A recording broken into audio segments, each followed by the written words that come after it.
Let's start with first topic vector product. किसी भी दो वेक्टर का स्केलर प्रोडक्ट हम सीख कर आए हैं। कोई भी दो वेक्टर का स्केलर प्रोडक्ट करते हैं, डॉट प्रोडक्ट करते हैं, तो रिजल्टेंट हमें कैसा मिलता है? Scalar. We only get the magnitude. वहाँ पे हमने देखा था कि ए और बी हो तो बी का हम ए के अलोंग कंपोनेंट ले लेते थे, तो दोनों का डायरेक्शन आई हो जाता था, तो आर आई डॉट आई क्या हो जाता था? वन, डायरेक्शन चली जाती थी। तो वो था हमारा प्रीवियस केस। आज हम कुछ नया सीखेंगे। Let's start with the vector product.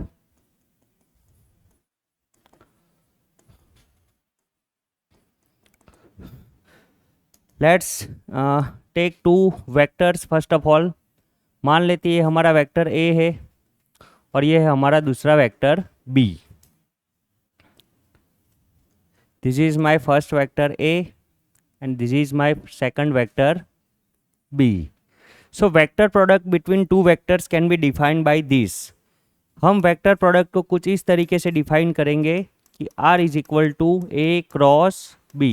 Vector product को अदर वर्ड्स में हम दूसरा नाम बोलते हैं क्रॉस प्रोडक्ट। क्या बोलते हैं?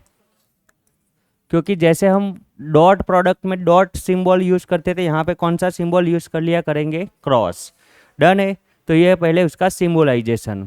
दूसरा, अब ये फाइंड कैसे होगा? तो फाइंड करने से पहले मेन इंपॉर्टेंट बात हमें ये ध्यान में रखनी है कि यहाँ पे दो वेक्टर से जो रिजल्टेंट मिलेगा वो भी वेक्टर होगा। मतलब यहाँ पे हमें दो चीज़ों पे ध्यान देना पड़ेगा। एक डिस्कशन हमारा रहेगा मैग्नीट्यूड के लिए और दूसरा उसकी डायरेक्शन के लिए। तो ये कैसे रिप्रेजेंट होता है? तो cross product of A cross B is defined by magnitude of A, magnitude of B, sine theta. This is the magnitude of A cross B. जैसे वहाँ पे क्या था? ए बी कॉस थीटा, यहाँ पे क्या हो जाएगा? A B sine theta. Into हम लिखेंगे यहाँ पे एन कैप। क्या है ये? N cap. और एन कैप क्या है? यूनिट वेक्टर है। यूनिट वेक्टर, यूनिट वेक्टर किसके लिए यूज होता है? डायरेक्शन के दिखाने के लिए। ये यूनिट वेक्टर की डायरेक्शन कहाँ होगी? तो in direction of resultant vector. तो चलो उसको थोड़ा लिख देता हूँ मैं। ये सारी चीज़ें हमें समझ में आती है। एन कैप क्या है? तो एन कैप है हमारा unit vector, unit vector in the direction of resultant vector, vector R. अब हाँ, ये क्वेश्चन है कि सर ये फाइंड कैसे होता है? बहुत सिंपल तरीके से होता है, 2 मिनट के बाद बता देता हूँ। लेकिन उससे पहले यहाँ उसके मैग्नीट्यूड के ऊपर थोड़ा कॉन्सेंट्रेट करते हैं। यहाँ पे आप देख सकते हो मैग्नीट्यूड मैंने क्या लिखा? Magnitude of A and B का कौन सा कंपोनेंट है? साइन। चलो ये ए है और ये बी है। ओके, क्वेश्चन यहाँ पे ये भी एक होना चाहिए कि थीटा क्या है। तो here angle theta is angle between vector A and vector A और बी के बीच का एंगल थीटा है। तो मान लेते हैं अपना ये एंगल थीटा है। तो मेरा आपसे क्वेश्चन ये है कि बी के कितने कंपोनेंट होंगे? दो कंपोनेंट, एक अलोंग ए और दूसरा परपेंडिकुलर ए। अलोंग वाला कौन सा होता है? कॉस, एंड परपेंडिकुलर वाला साइन। तो चलो दो कंपोनेंट अगर मैं यहाँ पे डेमोन्स्ट्रेट कर दूँ, किसके करेंगे? बी के। तो एक बी का कंपोनेंट कुछ ऐसा होगा भाई, अलोंग ए यहाँ होगा, कौन सा होगा? बी कॉस थीटा, जो हमने डॉट प्रोडक्ट में यूज किया था। और यहाँ बी का कौन सा कंपोनेंट होगा? दूसरा परपेंडिकुलर। तो ये वाला जो कंपोनेंट है बी का ए के रिस्पेक्ट में, वो कौन सा कंपोनेंट है? B sine theta. तो यहाँ पे आप देख सकते हो अगर बी का ए के अलोंग कंपोनेंट्स के साथ मल्टीप्लाई किया जाए तो क्या मिलता था? डॉट। तो ए और बी का वेक्टर प्रोडक्ट जियोमेट्रिकली क्या है? बी का ए के अलोंग कौन सा कंपोनेंट का मल्टीप्लिकेशन? परपेंडिकुलर। डन है। तो किसी भी दो वेक्टर का क्रॉस प्रोडक्ट का मैग्नीट्यूड आप सिंपली ऐसे डिफाइन कर सकते हैं कि magnitude of first vector multiply by magnitude of second vector, component of magnitude of component of second vector perpendicular to first vector. सही बात है। तो ऐसा थोड़ा सिंपली शब्दों में लिख देते हैं। पहले सिर्फ मैग्नीट्यूड की बातें, फिर सारी डायरेक्शन की बातें। तो हम उसको कुछ अदर शब्दों में ऐसे भी लिख सकते हैं कि ए क्रॉस बी क्या है? तो लिख सकते हैं हम मैग्नीट्यूड ऑफ वेक्टर ए, सही बात है भाई, multiply by perpendicular component of B, perpendicular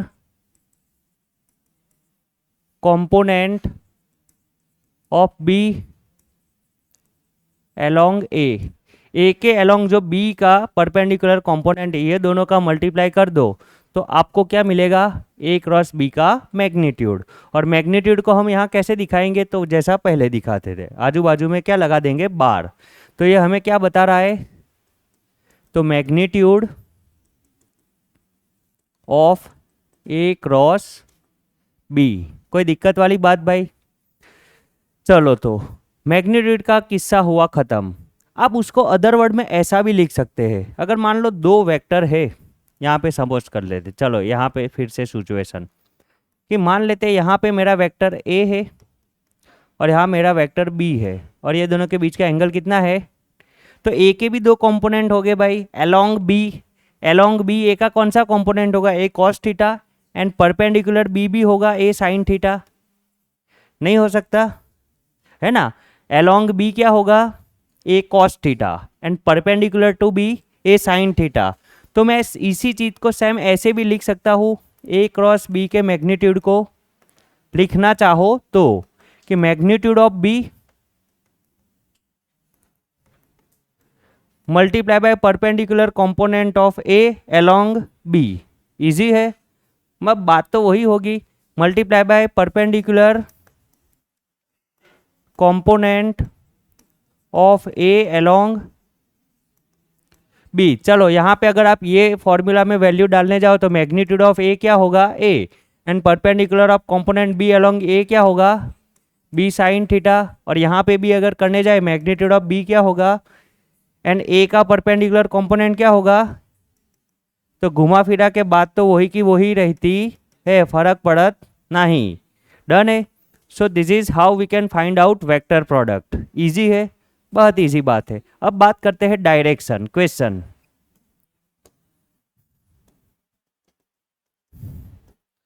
how to find direction of resultant vector, है ना, R is equal to A cross B है, तो उसमें ए क्रॉस बी का जो रिजल्टेंट वेक्टर है उसकी डायरेक्शन कैसे फाइंड करें। तो बहुत इजी तरीके से फाइंड होता है, you only just need to use right hand screw rule. कैसे फाइंड कर सकते हैं, आंसर है बाय यूजिंग राइट हैंड, अरे यार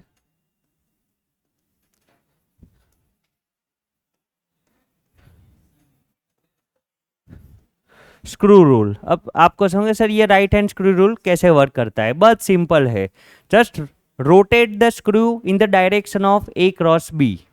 जैसे कि मान लो हमारा वेक्टर ए यहाँ है, बरोबर है भाई, this is my first vector ए, और ये क्या है मेरा सेकंड वेक्टर बी, और मुझे किसकी डायरेक्शन फाइंड करनी है भाई, ए क्रॉस बी की।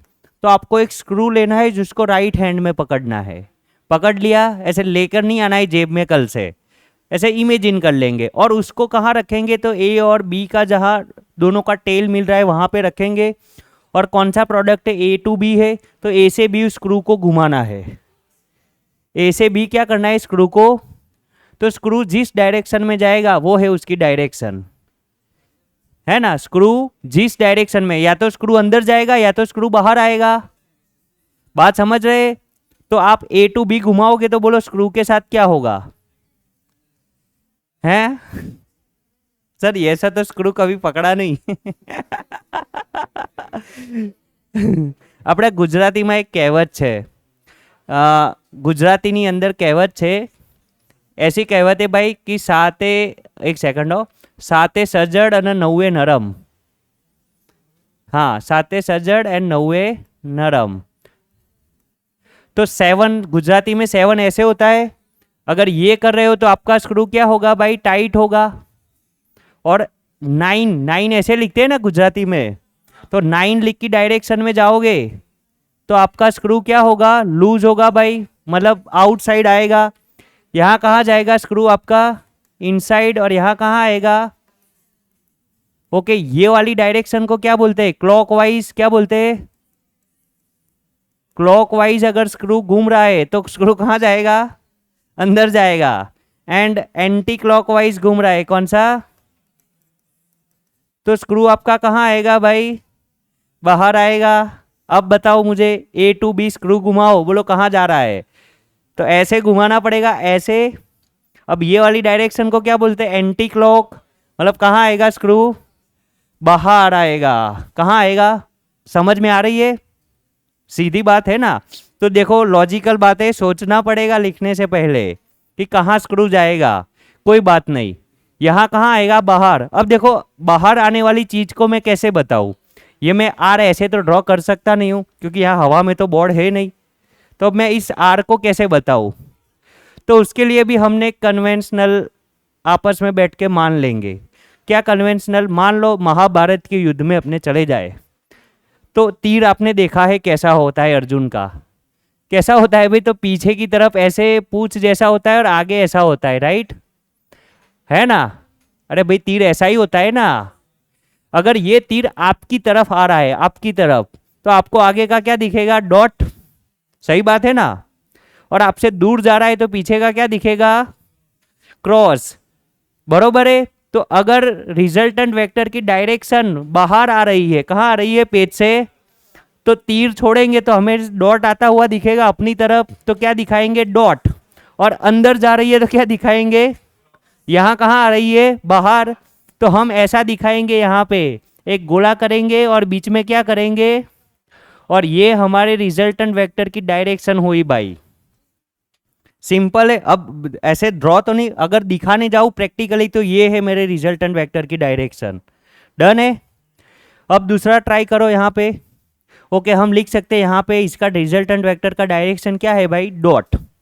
अब दूसरा ट्राई करते हैं, इसको सेम टू सेम ऐसा रखता हूँ, लेकिन मैं ये थोड़ा काम ऐसा कर देता हूँ, ए यहाँ पे ही है, बी यहाँ पे ही है, और मैं फाइंड करना चाहता हूँ बी क्रॉस ए। अब बी क्रॉस ए करना है तो स्क्रू को कहाँ से कहाँ घुमाएंगे, तो always first to second vector घूमता है स्क्रू, कहाँ से कहाँ, फर्स्ट टू। यहाँ ऑर्डर का इंपॉर्टेंस है, यहाँ ऑर्डर का इंपॉर्टेंस है, देख लेंगे आप यहाँ पे ही। बी क्रॉस ए करेंगे मतलब बी से मैं कहाँ घुमाऊंगा स्क्रू को, ए पे। चलो तो बी से ए पे घुमाओ, कैसे घुमा, क्लॉकवाइज घुमा, और क्लॉकवाइज में स्क्रू कहाँ जाएगा, अंदर जाएगा। तो यहाँ मेरे रिजल्टेंट वेक्टर की डायरेक्शन अंदर है। अब तीर मेरे से अंदर जा रहा है मतलब मेरे से दूर जा रहा है, और मेरे से दूर जाएगा तो मेरे को पीछे का क्रॉस दिखेगा। तो यहाँ मैं डायरेक्शन कैसे बताऊंगा, लाइक दिस, डन है। तो आज के बाद फिजिक्स में डायरेक्शन ऐसे दिखाएंगे 1.5 साल तक, आधा हो गया ना तो बाकी के 1.5 साल तक जब भी वेक्टर आएगा तो डॉट का मीनिंग क्या होगा, कमिंग आउटसाइड, एंड क्रॉस का मीनिंग गोइंग इनसाइड। तो बी क्रॉस ए का क्या डायरेक्शन आया भाई, क्रॉस, डन है। अब मैन, ओके ये फाइंड करना आ गया।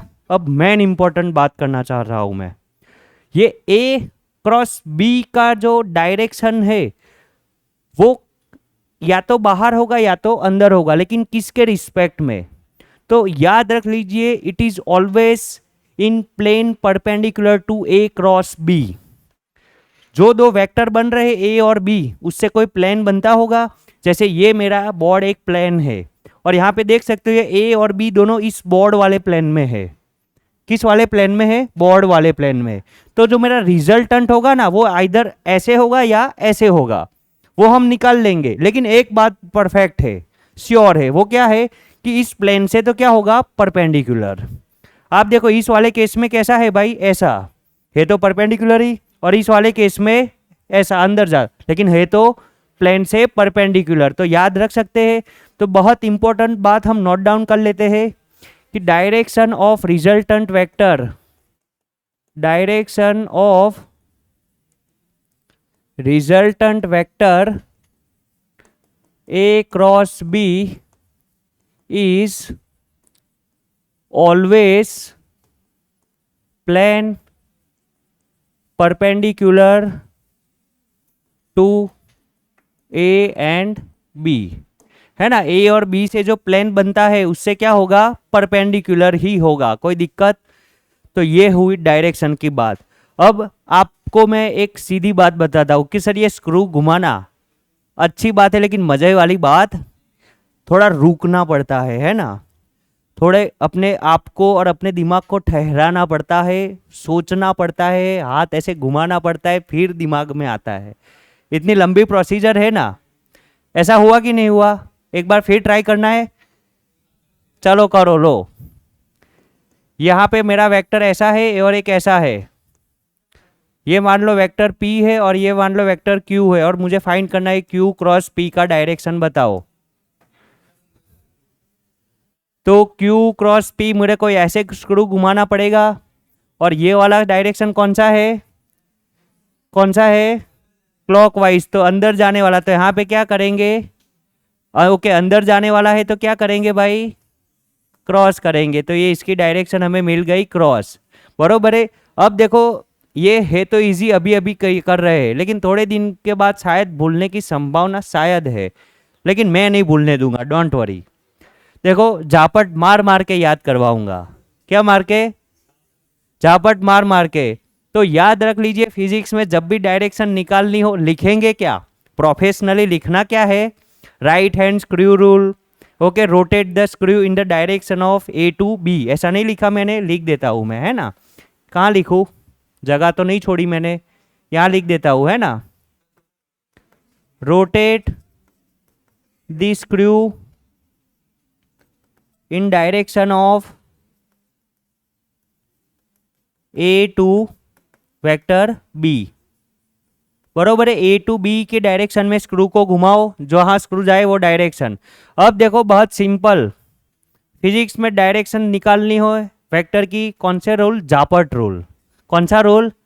आता है ना जापट मारने की। एक राइट हैंड की पड़ जाएगी ना, सब भूल जाएगा। अपने को राइट हैंड मारेंगे सब याद आ जाएगा। उल्टा है यहाँ पे, कहाँ से कहाँ जापट मारेंगे? पहले वेक्टर से सेकंड वेक्टर की तरफ। कौन से हाथ से मारनी है?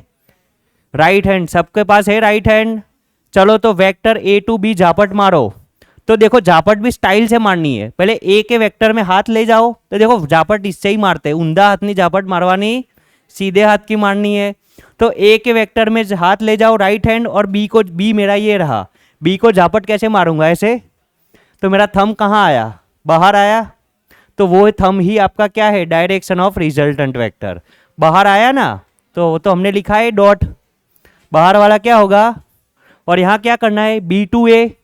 तो पहला वेक्टर कौन है? B। तो B के डायरेक्शन में हाथ रखो ऐसे। अब कहाँ ले जाना है? A कहाँ है? तो झापट मारो A को। थंब कहाँ आया? अंदर आया ना। तो थंब अंदर आया, मतलब रिजल्टेंट वेक्टर कहाँ है? अंदर। डन है। तो सीरीज ऑफ झापट मारते रहेंगे अब हम, जहाँ जहाँ वेक्टर आया था वहाँ वहाँ। डन है। 11 के अभी जितने भी वेक्टर क्वांटिटी आएगी वहाँ हर जगह ये काम करना है। और 12th में तो बहुत काम करना है, डायरेक्शन का बहुत इंपॉर्टेंट है। तो वहाँ पे आपको मेरा ये रूल बहुत हेल्पफुल रहेगा। जा सकते आगे? चलो, तो हमने यहाँ पे वेक्टर प्रोडक्ट समझा। वेक्टर को अदर वर्ड में क्या बोलते हैं? Cross product.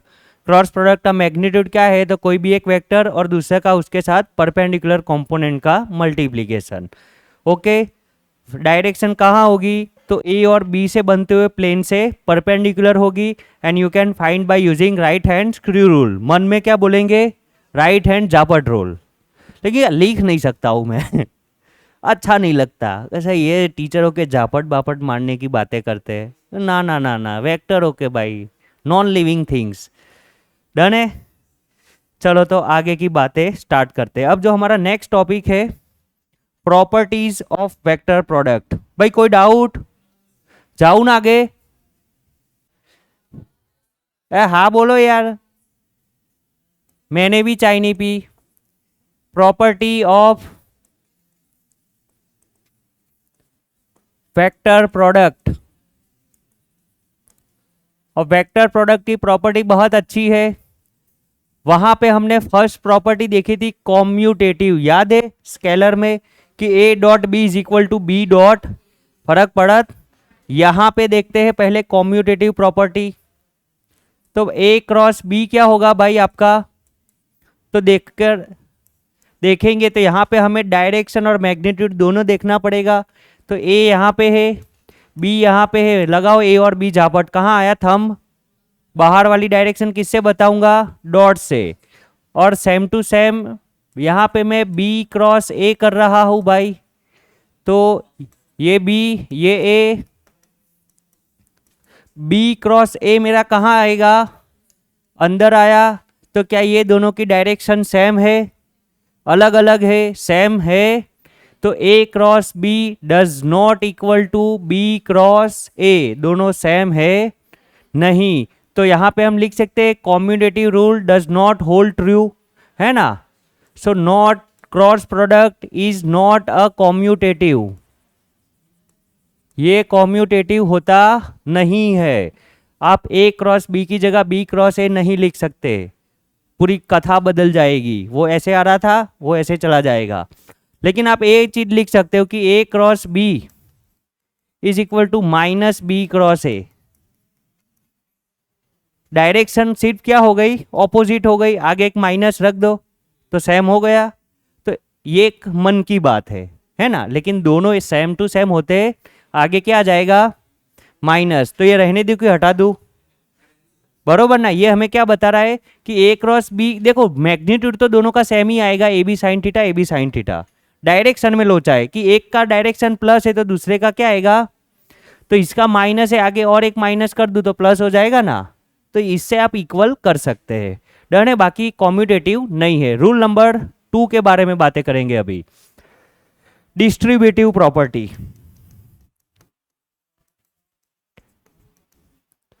तो ये बहुत सिंपल है, ए क्रॉस बी प्लस सी, ओके, ए का क्रॉस बी प्लस सी के साथ है तो हम इसको लिख सकते हैं A cross B plus A cross C, that's mean distributive property यहां पे वेरीफाई होती है, डन है भाई। रूल नंबर 3 की तरफ आगे जाते हैं।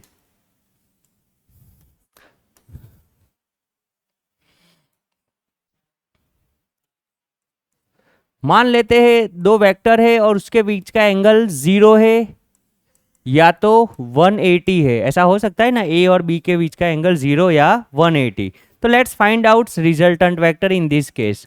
तो resultant vector R can be define for A cross B, क्या लिख सकते हैं भाई, A B sine theta N cap, कोई दिक्कत, A B sine theta magnitude, N cap is the unit vector in direction of resultant vector. चलो तो ए और बी और साइन की वैल्यू क्या होगी भाई, 0 एन कैप, तो साइन 0 क्या होता है, 0 होता है, तो ये पूरा क्या हो जाएगा, कुछ बचेगा नहीं, बरोबर है ना। तो साइन 0 क्या हो जाएगा, तो कोई भी दो वेक्टर के बीच का एंगल 0 है तो उनका क्रॉस प्रोडक्ट क्या होगा, यही बात बता रहा है ना। एंगल 0 का मीनिंग क्या, दोनों कोइंसाइड है एक दूसरे के ऊपर, तो कोई भी दो वेक्टर एक दूसरे के ऊपर कोइंसाइड है तो दोनों का क्रॉस प्रोडक्ट क्या होगा, क्योंकि दूसरे वेक्टर का परपेंडिकुलर कंपोनेंट ही नहीं होगा उसके ऊपर, समझ रहे ना आपने, तो एंगल होगा तो परपेंडिकुलर, ये तो ऐसा ही है तो परपेंडिकुलर कंपोनेंट ही नहीं है, तो वेक्टर प्रोडक्ट क्या हो गया, सेम एज इट इज। 180 भी हो तो भी सेम टू सेम केस भाई, 180 के लिए क्या लिख सकता हूं, ए बी साइन 180, और साइन 180 भी क्या होता है, साइन 180 कितना होता है, ट्रिग्नोमेट्री में याद करवाओ, 0 होता है यार, साइन एक्स एक्सिस पे 0 होता है यार, एक्स एक्सिस पे किसका घर होता है, कॉस का, और वाई पे साइन का, है ना, तो एक्स पे तो साइन क्या होगा, 0 होगा, तो साइन 180 भी कितना होता है भाई, तो again it is 0। That's mean अगर कोई भी दो वेक्टर एक दूसरे के ऊपर है, ये वेक्टर ए और ये वेक्टर बी, दोनों पैरेलल है या कोइंसाइड है, तो एंगल कितना, तो ए क्रॉस बी भी क्या हो जाएगा भाई, या तो एक वेक्टर ऐसा है ए और दूसरा वेक्टर ऐसा है, ये एंटी पैरेलल हुआ, है ना, या तो ऑपोजिट डायरेक्शन, तो इस केस में भी ए क्रॉस बी क्या हो जाएगा, कोई दिक्कत भाई, डन है। केस नंबर 4, अगर दोनों के बीच का एंगल 90 हो तो क्या, तो कुछ नहीं भाई, ये वेक्टर ए यहाँ वेक्टर बी यहाँ और दोनों के बीच का एंगल कितना है, तो वेक्टर आर का मैग्नीट्यूड में क्या लिख सकता हूँ, ए बी साइन थीटा। तो ए बी साइन थीटा क्या हो जाएगा भाई, साइन 90। साइन 90 क्या होता है, तो यहाँ पे फुल्ली हमें magnitude of A into magnitude of B, क्योंकि 90 डिग्री है तो बी इट सेल्फ परपेंडिकुलर, तो यहाँ कॉम्पोनेंट की जरूरत, तो ए इंटू बी क्या हो जाएगा मेरा मैग्नीट्यूड ऑफ, कोई दिक्कत, डन है भाई।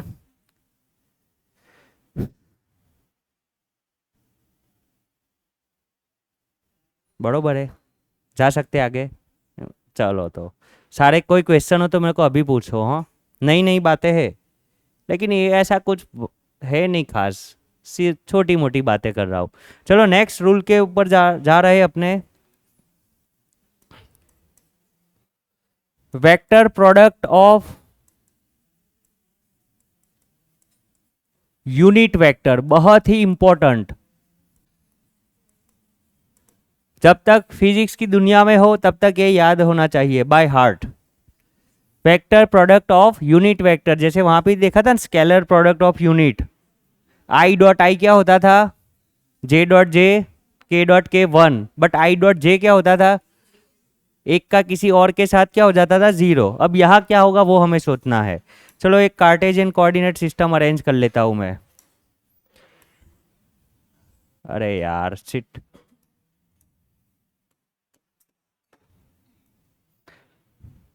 ये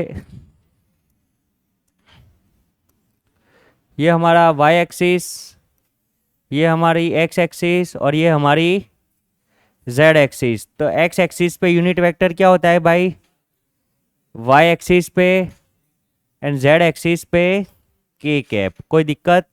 अब हमें यहाँ पे वेक्टर यूनिट वेक्टर का क्या करना है, वेक्टर प्रोडक्ट। तो let's first of all do I dot J. चलो पहले थोड़ा थियोरिटिकल काम करते हैं। अगर मैं आई क्रॉस जे करने जा रहा हूँ, मतलब क्या होगा, उसका magnitude of I, magnitude of A J, दोनों के बीच का एंगल एंड डायरेक्शन, राइट, ये रहेगा। चलो तो आई का मैग्नीट्यूड 1, जे का 1, साइन 91, तो सिर्फ क्या आएगा, डायरेक्शन।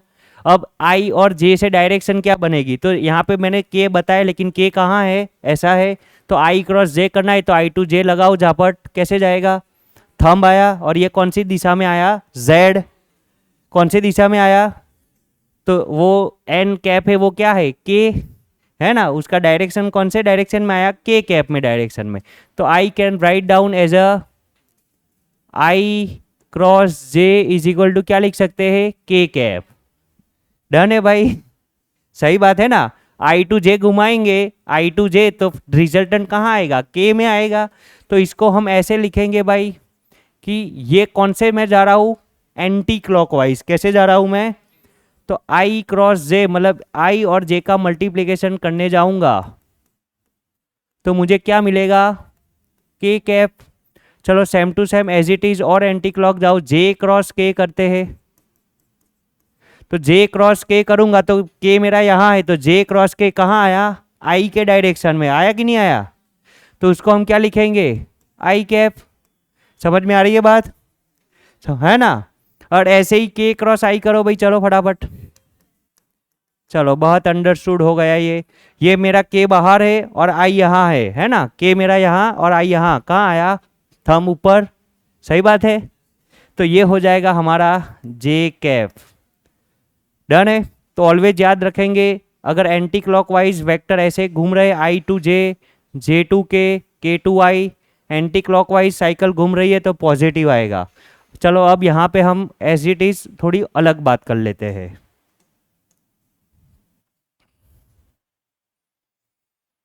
यहाँ लिख देता हूँ पहले मैं एंटी क्लॉकवाइज।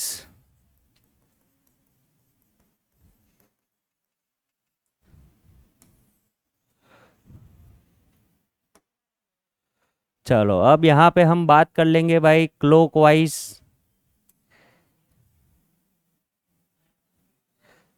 और एरो इसको थोड़ा हटा देता हूँ मैं। चलो अब हम करते भाई यहाँ पे क्लॉकवाइज, मतलब जे क्रॉस आई। तो करो, ये जे है, ये आई है, ये थंब अंदर आया, बाहर प्लस जेड, तो अंदर वाला माइनस जेड। तो क्या हो जाएगा माइनस के कैप, फिर से ही आई क्रॉस के करो भाई, तो ये मेरा आई है और मेरा के कहाँ है, बाहर है, तो आई क्रॉस के करूँगा कहाँ आएगा, डाउन, तो ऊपर प्लस जे, तो नीचे क्या आएगा माइनस जे। एंड अब ऐसे ही अपने करो के क्रॉस आई, सॉरी के क्रॉस जे, तो देखो के मेरा यहाँ पे राइट हैंड ही पकड़ने का, कोई और हाथ बदलना चाहिए। देखो मैं सिचुएशन के अकॉर्डिंग मेरी बॉडी को एडजस्ट कर रहा हूँ, क्योंकि कभी कभी हाथ मुड़ भी सकता है भाई है तो वो सीखना पड़ेगा आपको, बाजू वाले को लग ना जाए अपना हाथ। तो ये मेरा के और ये मेरा जे ऊपर, तो के ऐसे जे ऊपर कहाँ आया, थंब यहाँ आया, तो ये पॉजिटिव एक्स, तो ये क्या होगा नेगेटिव एक्स, तो ये क्या लिखेंगे माइनस। डन है भाई। तो इससे कैसे रिजल्ट हो गए, ऑपोजिट हो गए। सो this is all about vector product of unit vector with different vectors.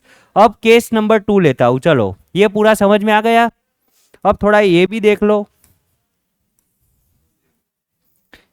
कि आई क्रॉस आई कितना होगा भाई,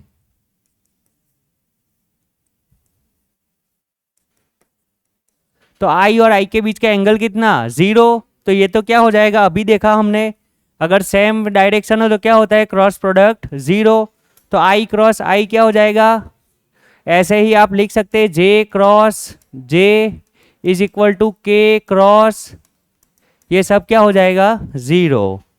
स्केलर से एकदम ऑपोजिट रिजल्ट आए, राइट। वहां पे जो 1 होता था वो यहाँ पे 1 तो कहीं नहीं होता, डायरेक्शन आ जाती है। वहाँ आई डॉट आई 1 लिखते थे, यहाँ आई क्रॉस जे क्या लिख देते हैं के। पूरा एनालिसिस समझ में आ रहा है, हाँ या ना, खाली खाली हाँ बोल रहे, इज्जत से ना, अपनी अपनी ना, ओके जानी नहीं चाहिए। चलो तो जा सकते हैं आगे। इसी के साथ हम प्रॉपर्टी का एक और एक प्रॉपर्टी देखने जा रहे हैं भाई। Property number 6, vector product of 2 vector A and B in Cartesian coordinate system।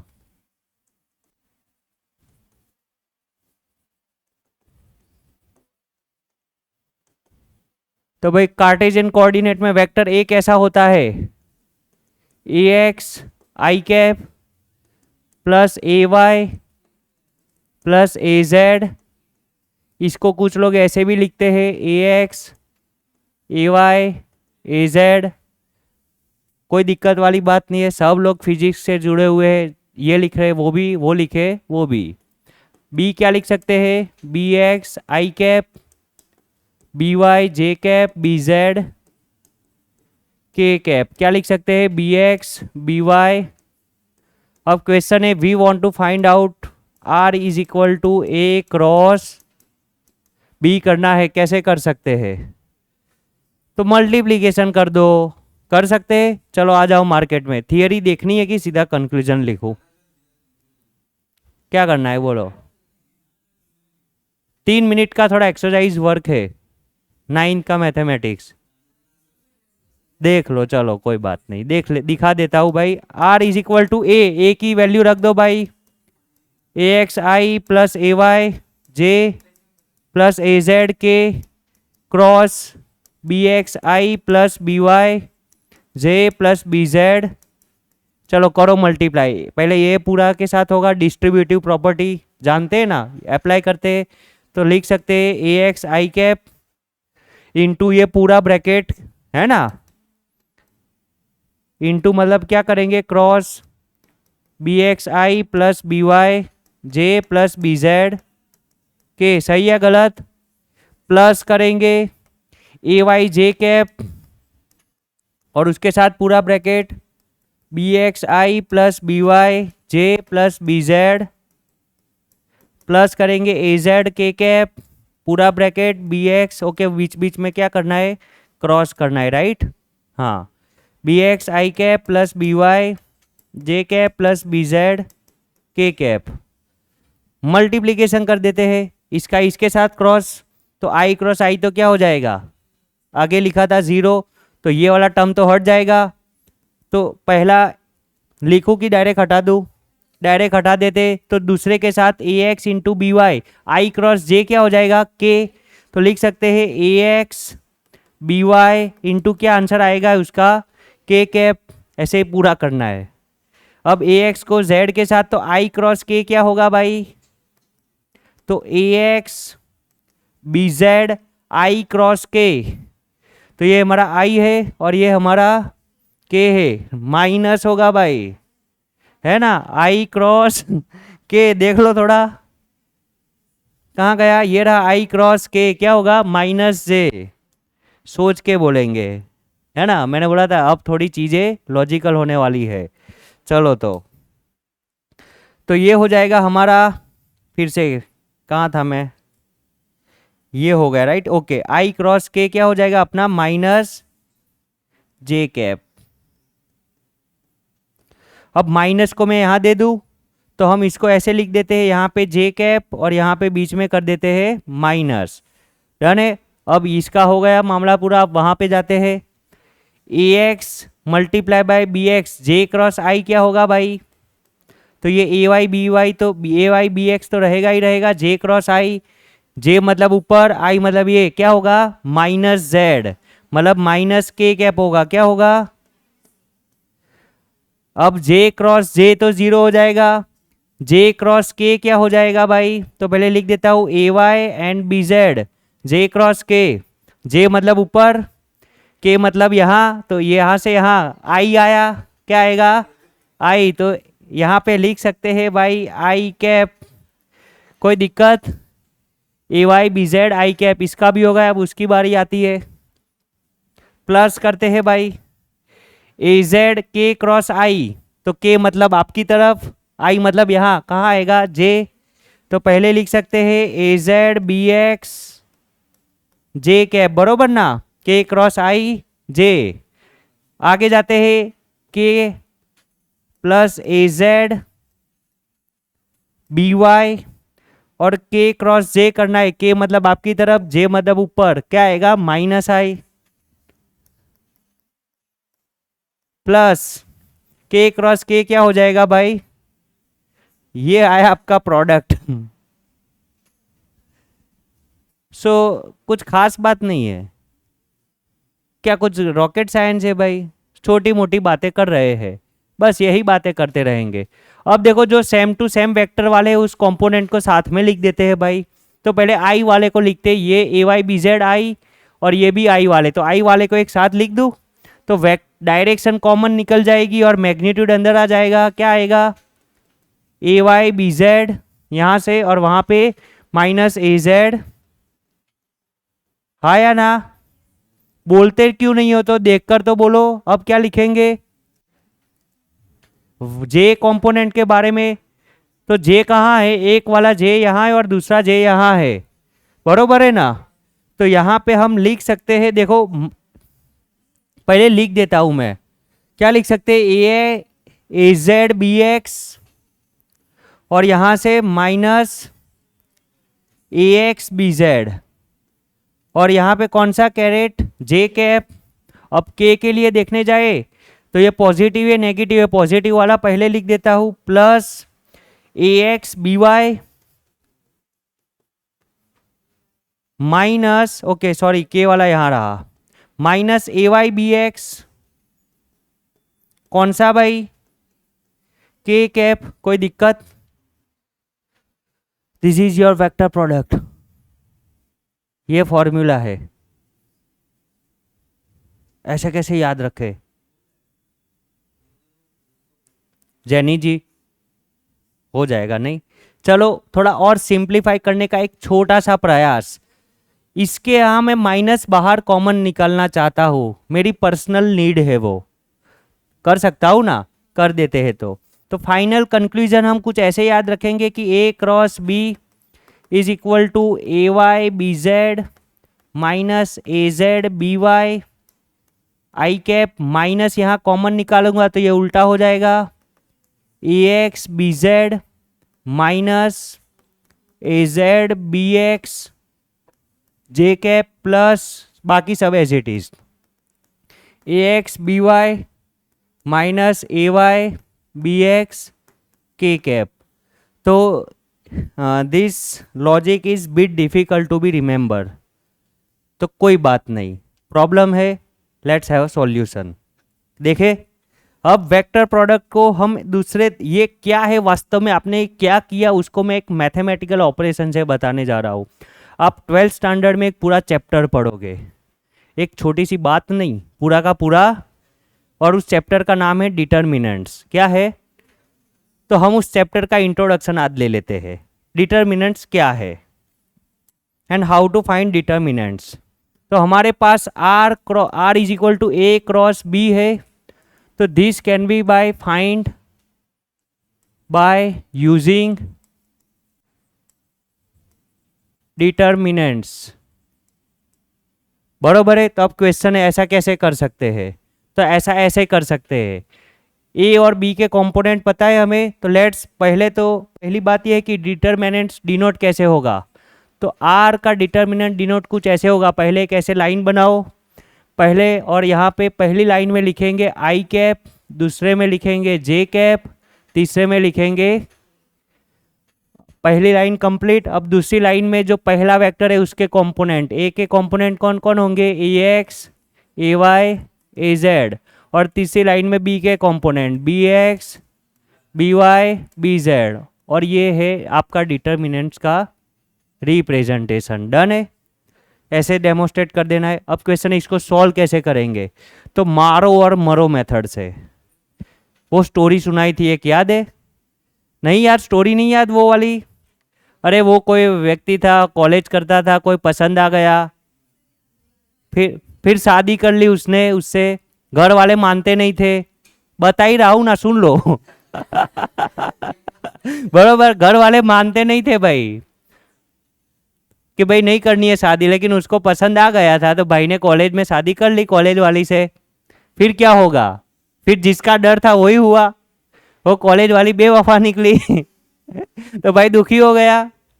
अब दुखी हो गया, अब देखो घर तो जा नहीं सकता क्योंकि घर छोड़ दिया था उसके कारण, और अब उसने भी उसको छोड़ दिया, तब भाई फ्रस्ट्रेट हो जाएगा ना। तो अब वो क्या करेगा, तब वो ऐसा कर सकता है भाई, क्या कर सकता है, फ्रस्ट्रेट हो गया कि इसने मेरी लाइफ खराब करी, पहले मैं उसको मारूंगा, फिर मेरी लाइफ में कुछ बचा नहीं है, फिर मैं भी मर जाऊंगा। बात सही है। तब मारने के लिए पहले क्या करेगा, वो चाकू लेगा, मतलब वो कुछ भी कर सकता है, हमें क्या, चाकू लेगा और मारने के लिए पहले ऐसे जाएगा। तो ये क्या, ये वाली डायरेक्शन क्या हुई, मारो, पहले ऑलवेज मारने का और फिर ऑलवेज। डन है। तो पहले ऐसे मल्टीप्लाई करेंगे और फिर ऐसे, पहले कैसे मल्टीप्लाई करेंगे, ऐसे मारने का, और फिर याद रहेगा ये, देखो मजाक नहीं कर रहा हूं, अनुभव से बता रहा हूं, बहुत बच्चे भूल जाते हैं कि सर पहले ये करूं कि ये करूं, लेकिन पहले मारने का और फिर सिंपल रूल बदलने का। ओके चलो, तो लेट्स स्टार्ट। कैसे ये फाइंड होगा, तो उसका आंसर देखो कुछ ऐसा ही होगा कि R X I cap R Y J cap plus R Z, in general answer उसका होगा, लेकिन R X R Y R Z क्या होगा वो पता नहीं। तो कैसे फाइंड करेंगे, तो जब आप आई कंपोनेंट ढूंढ रहे हो, कौन सा कंपोनेंट, तब आई वाले को दबा देना है। डन है। तो आपके सामने क्या बचा, ये एक चीज बची। डन है। अब उसमें क्रॉस मल्टीप्लाई करना है, तो क्रॉस मल्टीप्लाई कैसे करेंगे, पहले मारेंगे, फिर तो मारेंगे तो ये ए वाई के साथ कौन मल्टीप्लाई होगा भाई, बीच में ऑलवेज माइनस, फिर मरेंगे तो ए जेड के साथ कौन मल्टीप्लाई होगा, कोई दिक्कत। और ये कौन सा कंपोनेंट हो गया आपका, आई कंपोनेंट। जब आई ढूंढ रहे तब आई को प्रेस कर देना है, और बाकी के जो बचे उसका क्या करेंगे, क्रॉस मल्टीप्लाई। इजी है। सेकंड टाइम एक्सरसाइज करते हैं। हाँ वो गलती से लिख दिया होगा, A Y B Z and A Z B Y, right. चलो बाकी सब done, A Z okay done है। अब सेम टू सेम अब हमें जे के लिए काम करना है।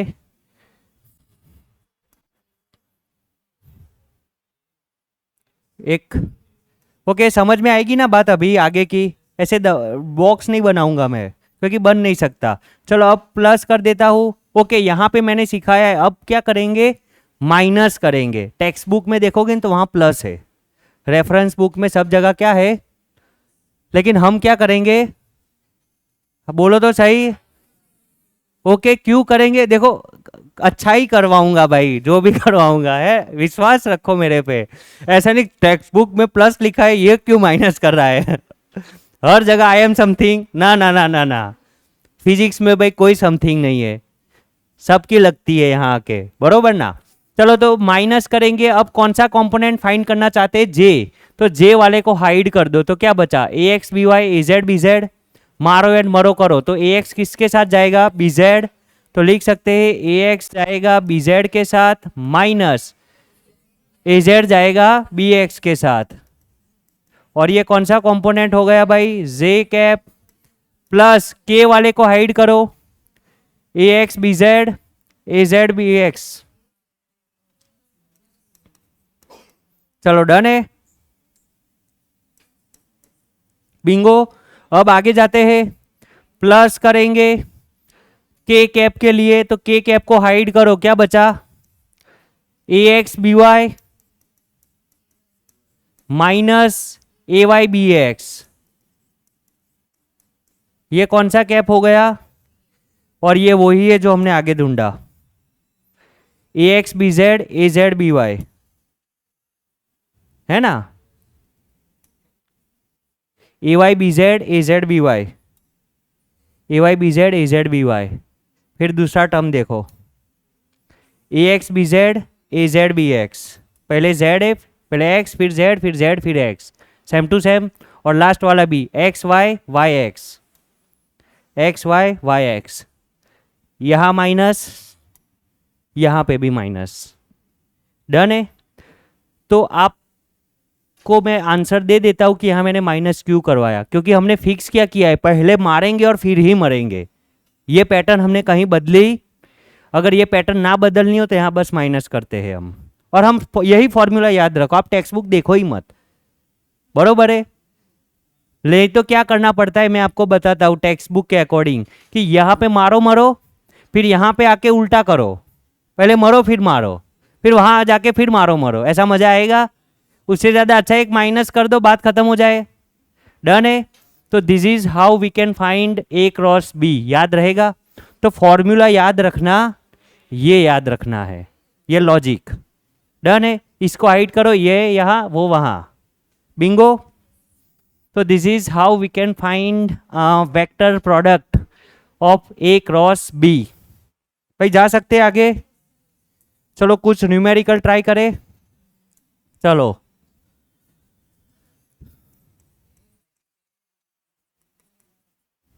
चलो हमें वेक्टर ए और बी दे दिया है, ए और बी दे दिया है, हमें क्या निकालना है, वेक्टर प्रोडक्ट आर, बरोबर। सो यहाँ पे क्वेश्चन ए कितना दिया है भाई अपने को, 4i plus 2j minus K cap, and B हमें दिया है I cap plus 3j cap plus 4k cap. क्या फाइंड करना है अपने को, r is equal to A cross, कैसे कर सकते हैं भाई, यूजिंग डिटर्मिनेंट्स। चलो तो डिटर्मिनेंट्स कैसे बना सकते हैं, तो r का डिटर्मिनेंट बनाना हो तो पहले बॉक्स बना देंगे, पहले i, दूसरा j, तीसरा i के नीचे i, a का x कंपोनेंट कौन सा है भाई 4, यहाँ कितना है, और ये, और b के लिए 1 3 एंड डन है। अब बात खत्म हो गई भाई, पहला कौन सा कंपोनेंट मिलेगा i, ये हाइड कर दो, 4 2 जा, बीच में माइनस 3 इंटू -1 -3, ये फॉर्मूला वाला माइनस, एंड 3 इंटू -1 -3, और ये कौन सा के। फिर क्या करेंगे, अब जे कैप को हाइड करो, 4 इंटू 4 -1 इंटू 1, ये कौन सा कैप, प्लस करेंगे के को हाइड करेंगे, 4 3 जा, बीच में -2 1 जा, कौन सा कैप, खत्म हो गई बात, -8, ओके 8 + 3 हो जाएगा ये, 11 आई कैप, 16 माइनस माइनस क्या हो जाएगा प्लस, 16 प्लस 1 माइनस 17 जे कैप, और 12 माइनस 2 ये आपका रिजल्टेंट वेक्टर हो गया। और देखो ए क्रॉस बी का रिजल्टेंट वेक्टर ही है ना, मैग्नीट्यूड और डायरेक्शन सब है, कोई दिक्कत, इजी है ना। आपके टेक्स्ट बुक का फर्स्ट एग्जाम्पल देखो, वो भी कर ही देते हैं।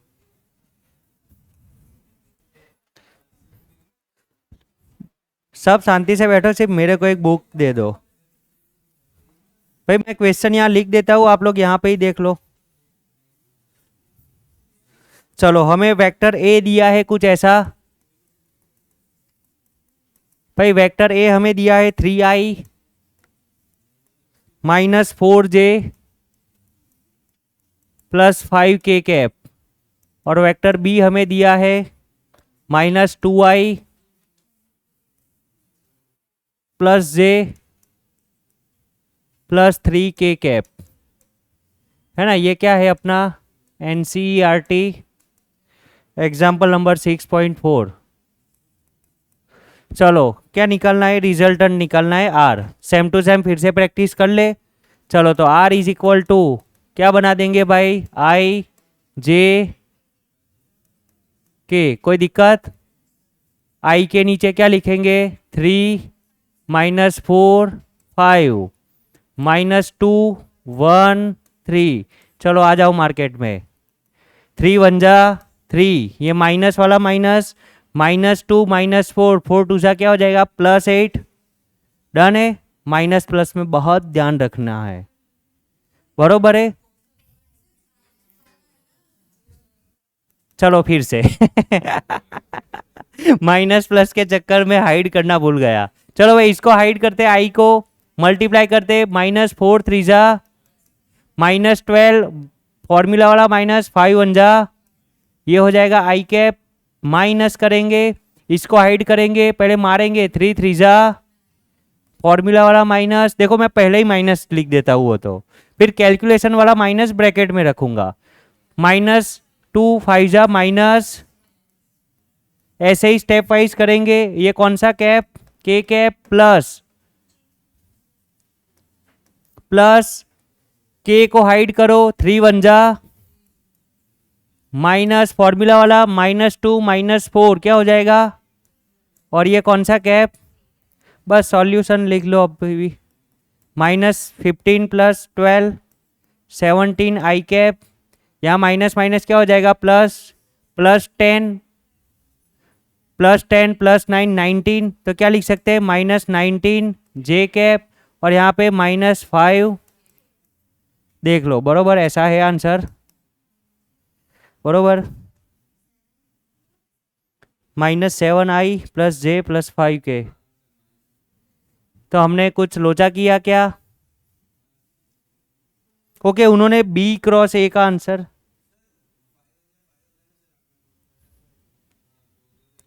फोर 3 जा 12, ओके क्वेश्चन एक बार देख लेने देते हैं, शायद नंबर लिखने में कोई गलती, 3 माइनस 4 5 माइनस 2 1 एंड 3, बराबर है ए क्रॉस बी।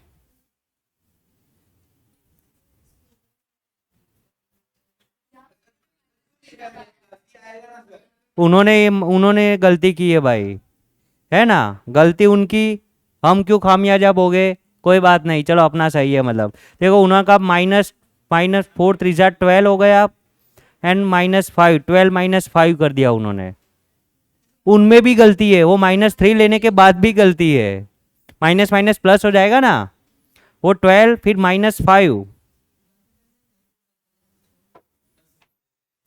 कोई बात नहीं। चलो भाई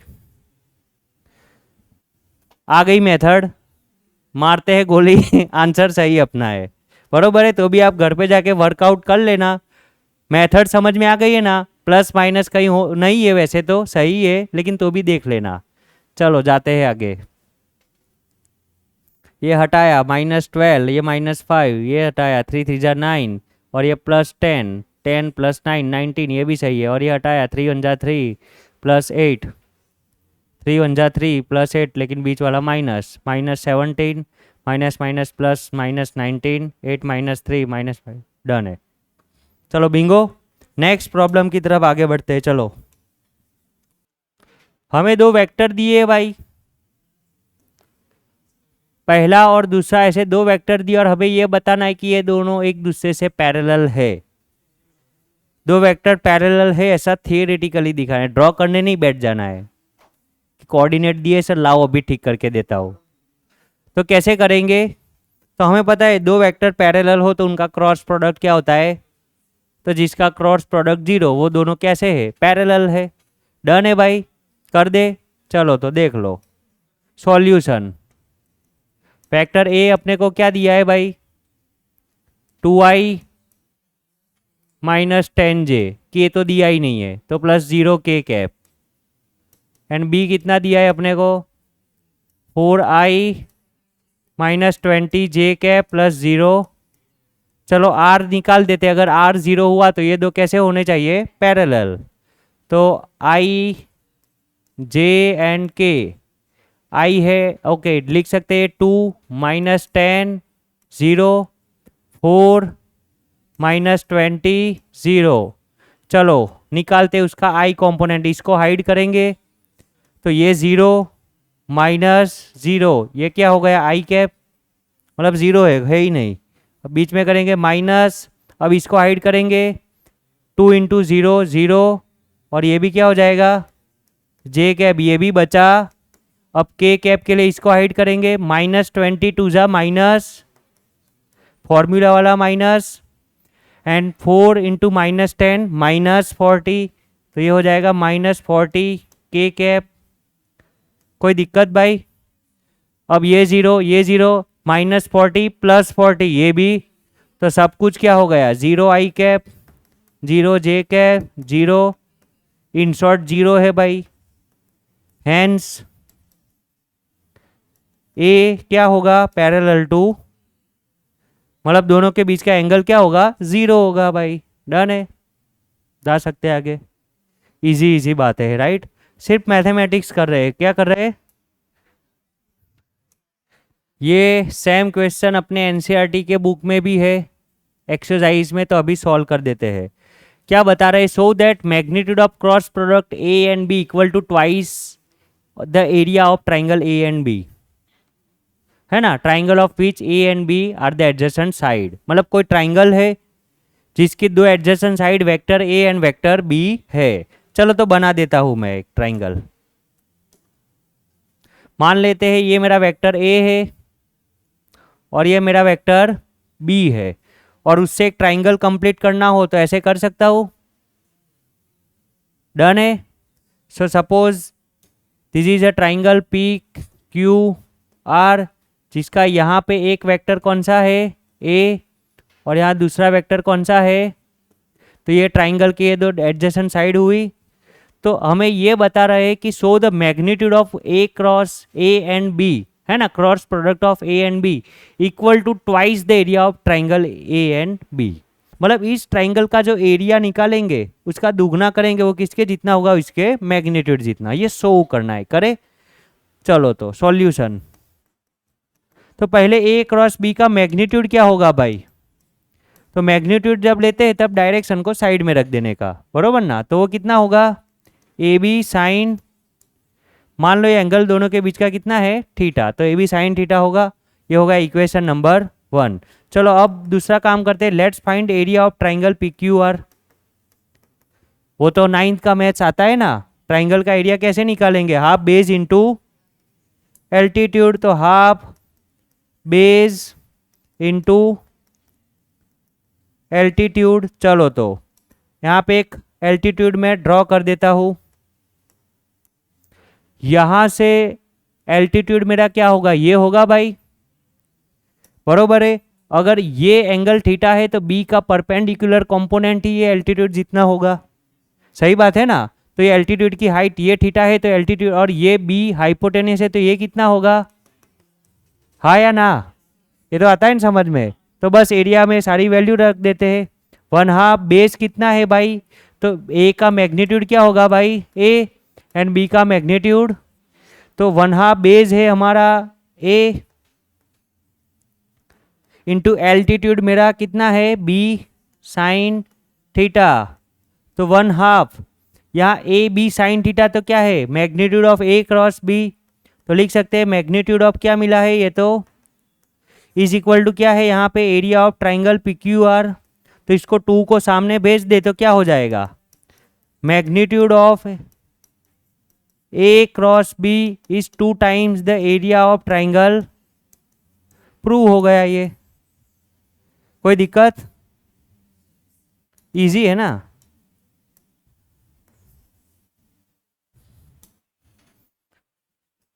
मतलब आपको कोई भी ट्राइंगल का एरिया निकालना हो और उसके 2 वेक्टर पता हो तो क्रॉस प्रोडक्ट का हाफ कर दो।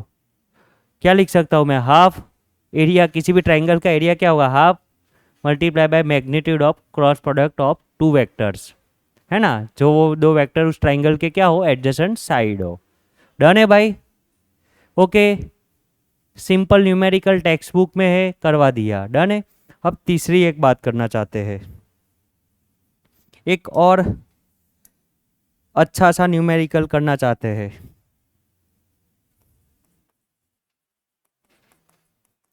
ये रूल हम कभी कभी यूज कर लिया करेंगे, जब जब जरूरत पड़ेगी तब तक। मान लेते एक ट्राइंगल है हमारे पास और ये ट्राइंगल वेक्टर से बना हुआ है। मान लेते यहाँ पे ये यहाँ से यहाँ तक मेरा वेक्टर ए है, फिर यहाँ से यहाँ तक मेरा वेक्टर बी है, और यहाँ से यहाँ तक मेरा वेक्टर सी है। डन है। मान लेते ए साइड के ऑपोजिट वाला जो एंगल है वो कितना है, अल्फा है। बी के सामने वाला एंगल कितना है, बीटा है। और सी के सामने वाला एंगल कौन सा है, गामा है। तो हमें एक चीज प्रूव करनी है। क्या प्रूव करना है, sine alpha divide by A is equal to sine beta divide by vector B to sine gamma divide by vector C. Done है। चलो करें कार्यक्रम स्टार्ट। सॉल्यूशन। ओके, एक बात तो बड़ी क्लियर है कि मैं ए और बी एडजेसेंट साइड है, तो उसका मैं ए क्रॉस बी करूंगा तो इस ट्राइंगल के 2 टाइम्स जितना आएगा एरिया के। बी और सी भी एडजेसेंट है तो उसका भी मैग्नीट्यूड इस एरिया के 2 टाइम्स जितना होगा, और सी क्रॉस ए का भी इस एरिया के 2 टाइम्स जितना होगा। सही बात है। तो इन शॉर्ट में ऐसा तो लिख सकता हूँ कि ए क्रॉस बी करने जाऊँ, या मैं बी क्रॉस सी करूँ, या तो मैं सी क्रॉस, ये तीनों का मैग्नीट्यूड क्या होगा, सेम होगा, है ना। और सब हमें मन में पता है कितना होगा, तो 2 टाइम्स एरिया ऑफ ट्राइंगल जो भी हो पी क्यू आर, है ना, ऐसा बोल देते हैं। ऐसा पता है कि 2 times triangle P Q R ऐसा ही होगा, अभी देखा हमने, है ना। कोई भी 2 एडजेसेंट वेक्टर का क्रॉस एरिया से कितना होता है, 2 टाइम्स। तो ये सबका सेम, सारे के सारे adjacent. Can I write down like this. चलो सबका मैग्नीट्यूड लिखता हूँ। ए क्रॉस बी क्या लिख सकते हैं, ए बी साइन थीटा। अब ए और बी के बीच का एंगल बताओ कितना होगा यहाँ पे। तो वेक्टर ए ऐसा है और बी ऐसा है ना। वेक्टर बी का डायरेक्शन क्या है, ये है, और ए की बी की डायरेक्शन ये है, एरो देखो ऊपर है। तो ए और बी के बीच का एंगल ऐसे निकालेंगे भाई। ए को थोड़ा एक्सटेंड करूंगा तो ऐसा होगा, this is what direction of A, और दिस इज बी, तो ये वाला एंगल ए और बी के बीच का माना जाएगा। सही बात है ना, लॉजिकली। तो ये अगर गामा है तो ये कितना होगा, 180 माइनस गामा। डन है। सेम टू सेम ऐसे बी और सी के बीच का एंगल कितना होगा भाई, तो मेरा ये वेक्टर बी और ये सी, तो क्या होगा, 180 माइनस अल्फा। समझ में आ रही है बात, आया ना। ऐसे सी और ए के बीच का कितना होगा, तो सी को एक्सटेंड करेंगे तो 180 माइनस, तो सब जगह जरूरत पड़ेगी, पहले से लिख दिया। तो A cross B, A B sine क्या लिख सकते हैं, 180 minus gamma is equal to B C sine B और सी। साइन का एंगल को, बी और सी के बीच का एंगल कितना है, 180 minus alpha is equal to C A sine 180 minus beta. कोई दिक्कत भाई। अब आप सबको बताए sine 180 minus theta sine theta होता है, ऐसा सिखाया है। है ना पता हो तो याद कर लो, साइन 180 माइनस थीटा, तो सेकंड क्वाड्रेंट में साइन का राज, और 180 से जो रेशियो है चेंज होता, तो साइन का साइन रहेगा और कैसा रहेगा, पॉजिटिव। तो 180 माइनस गामा क्या हो जाएगा भाई, ए बी साइन गामा। यहाँ पे क्या लिख सकते हैं, बी सी साइन अल्फा, यहाँ लिख सकते हैं A C sine beta. Now let's divide this whole equation by magnitude of A B C. क्या करते हैं भाई, divide by A B and C, A का मैग्नीट्यूड बी का मैग्नीट्यूड कर सकता हूँ, तो पहले मैं ए बी सी से डिवाइड करूँगा, चलो यहाँ पे ही कर दूँ, यहाँ पे ए बी सी, यहाँ पे ए बी सी और यहाँ पे भी ए बी, तो बोलो ए बी कट हो जाएगा, क्या बचेगा, sine gamma divide by is equal to B C cut हो जाएगा, sine alpha divide by A is equal to यहाँ ए सी छू साइन बीटा डिवाइड बाय, हो गया उसके जैसा, सिर्फ गामा वाले को लास्ट में भेज दूँ, है ना, तो ये भेज देता हूँ, साइन गामा डिवाइड बाय सी। तो कोई भी ट्राइंगल, कोई भी तीन वेक्टर से अगर ट्राइंगल बनता हो तो you can always verify this rule, बरोबर है। अभी आपके लिए ये एक सिंपल सा लॉजिक है, लेकिन जब आप बहुत ज़बरदस्त फंसोगे कहीं पे और उसका सॉल्यूशन इतना लंबा करके लाने वाले होंगे, तब मैं याद करवाऊंगा, इतने में आ जाएगा अगर ये पता होगा तो, और इतना गहरा नहीं है भाई, ए के सामने अल्फा है ना, तो sine alpha by A, sine beta by B, sine gamma by जो एंगल उसके सामने वाला है वेक्टर, डन है। तो चलो इसी के साथ ये भी वेक्टर एनालिसिस हमारा इसी के साथ होता है कंप्लीट। वेक्टर प्रोडक्ट सीखा, कोई doubt, properties of vector product done, numerical practice हो गई। Now we can start rotational kinematics. अब हम हमारा चैप्टर स्टार्ट कर सकते हैं, डन है। चीज़ों को गोल घुमाएंगे, बड़े ही प्यार से घुमाएंगे।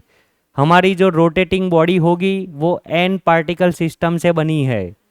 जब an particle system circular motion करता है तभी बोलते सकते हैं कि रोटेशनल मोशन कर रहा है, डन है।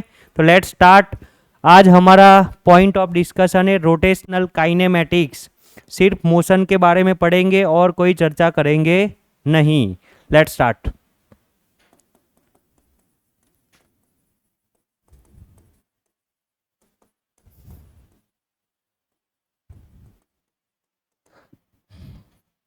फर्स्ट जो वेरिएबल हम डिफाइन करेंगे यहाँ पे वो है एंगुलर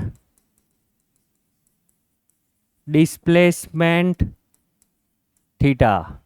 जैसे मोशन में पहला डिस्प्लेसमेंट डिफाइन किया था, याद है ना, displacement, path length, speed, velocity, acceleration, बस वैसा यहाँ पे भी वही बातें करेंगे। करें कार्यक्रम start.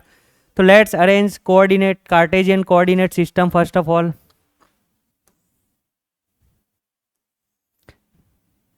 Okay guys, this is my X axis, this is my Y axis, और ये पार्टिकल है, मान लो ये जो पेन है वो ऐसे ऐसे घूम रही है यहाँ पे, बरोबर है, किसके अबाउट, जेड एक्सिस के अबाउट। अब मेरे को 3 पेन दे दीजिए आज आप, 3 पेन, वो भी अलग अलग कलर की दिखने में। ब्लू, अगर ब्लू रेड लिखना नहीं है, मेरे को दिखाना है। एक ये 2 सेम टू सेम है, दिखने में अलग होनी चाहिए। हाँ, ऐसी ऐसी एक दूसरे कलर की नहीं है, ये अच्छा है। ऐसे में कोई तीसरा कलर, ये थोड़ा सेम सेम हो जाएगा, कॉन्ट्रास्ट कलर चाहिए, मजा आएगा। नहीं नहीं, थोड़ा लाल कलर चाहिए। ये काला, अरे दौड़ेगा, क्या बात करते हो, इसको रिजल्टेंट के लिए रखेंगे। लो ये किसका था, चलो भाई, ये मेरे वेक्टर्स है, ये मेरे शस्त्र है वास्तव में। तो भाई देखो, मेरा z एक्सिस कहाँ है भाई, यहाँ है, और मेरा ऑब्जेक्ट इस एक्सिस के थ्रू क्या कर रहा है, रोटेट कर रहा है, डन है। अब क्लियर है पिक्चर। तो कोई पर्टिकुलर टाइम टी पे मान लेते ये वाला पॉइंट, ये जो पेन है हमारी जो रोटेट हो रही है उसका एक साइड का ये वाला पॉइंट कोई particular point P T time पे इस जगह पे है, तो ये एक्स एक्सिस के साथ कुछ एंगल बनाएगा भाई थीटा, बरोबर है, क्योंकि ये रोटेट हो रहा है तो थोड़े टाइम के बाद ये आगे जाएगा। तो मान लेते हैं कुछ डेल्टा टी टाइम में, कितने टाइम में, मेरा ये वाला जो पी वाला पार्टिकल है वो गोल घूम के ये वाली पोजीशन पी डैश पे आ गया, और यहां से यहां आने के लिए उसने जो time T dash is equal to कितना लिया, टी प्लस डेल्टा, मतलब टी तो था उसके अंदर, यहां से यहां जाने में कितना टाइम लिया, डेल्टा टी, जितना इंटरवल में ये पार्टिकल पी से पी डैश चला गया, तो उसका यहाँ पे एंगुलर डिस्प्लेसमेंट यहाँ पे कितना था, थीटा, तो यहाँ पे ये एंगुलर डिस्प्लेसमेंट कितना हो गया, मान लो थीटा प्लस डेल्टा थीटा, तो ये कितना आगे आ जाएगा भाई, ये वाले टाइम में कितना आगे आ गया, है ना। बहुत बारी बारी वर्ड यूज कर रहा हूँ लेकिन बात बहुत सिंपल है कि भाई ये यहाँ से P से P डैश गया, कितना एंगल कवर किया, delta theta. So particle P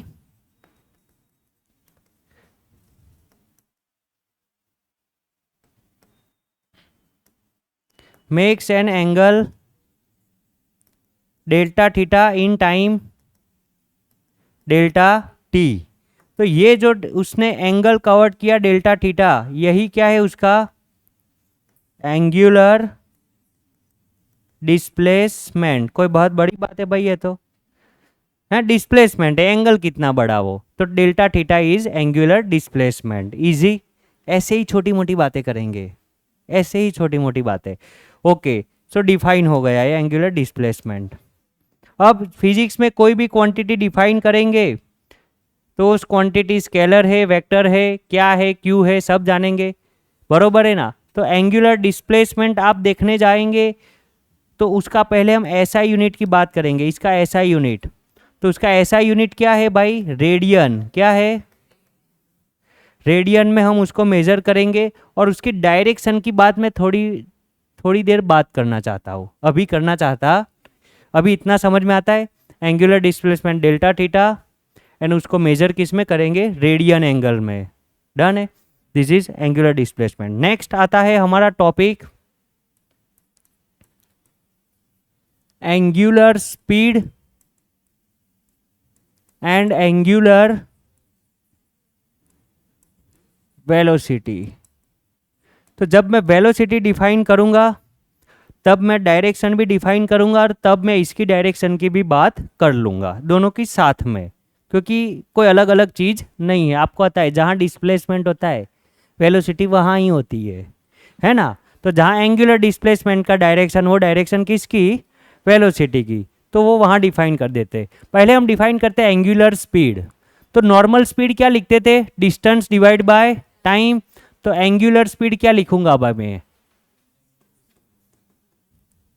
angular displacement, सही बात है ना, डिवाइड बाय टेकन टाइम। बहुत गहरी बातें कर रहा हूं भाई, ना ना ना, एंगुलर डिस्प्लेसमेंट इसने कितना किया और टाइम कितना लिया, तो ये हो गई उसकी angular speed. It is denoted by omega, किससे डिनोट होती है ये, omega is equal to delta theta by delta, है ना। Angular displacement covered in a unit time. अगर मैं इंस्टेंटेनियस लाना चाहता हूं तो limit delta T tends to क्या कर देंगे, तो ओमेगा लिख सकते हैं भाई D theta divide by, done है। चलो तो फॉर्मूला डिफाइन हो गया। अब ओमेगा कैसी चीज है भाई, वेक्टर क्वांटिटी है, ये कैसी क्वांटिटी है, तो वेक्टर क्वांटिटी है तो उसकी डायरेक्शन भी होगी, एक सेकंड के बाद बता दूंगा। दूसरा इसका ऐसा यूनिट डिस्कस कर लेते हैं पहले। तो ऐसा यूनिट अगर देखने जाएंगे तो भाई ऊपर कौन है, एंगल, तो एंगल का यूनिट क्या होगा, और टाइम का रेडियन पर सेकंड। और मैंने बोला था कि जब जब नई फिजिकल क्वांटिटी आएगी डायमेंशन भूलेंगे, तो बोलो इसका डायमेंशन क्या होगा, तो उसका डायमेंशन हो जाएगा भाई, क्या होगा, क्यू, रेडियन, रेडियन का डायमेंशन होता चलो याद है, बहुत अच्छी बात है, m0 l0 t-, तो इसका डायमेंशन क्या होगा, होगा ही नहीं, बरोबर है ना। तो angular displacement is a dimension less quantity, ऐसा याद रहता है हमें। तो देखो डायमेंशन वाला बस ऐसे ही बातें करते रहेंगे, इजी लगा ना अभी, और मैं तब बताता ऐसी बातें तो मज़ा नहीं आता। अभी और देखो, और आगे टू मच फन होगा। हाँ, okay, question, how to find direction.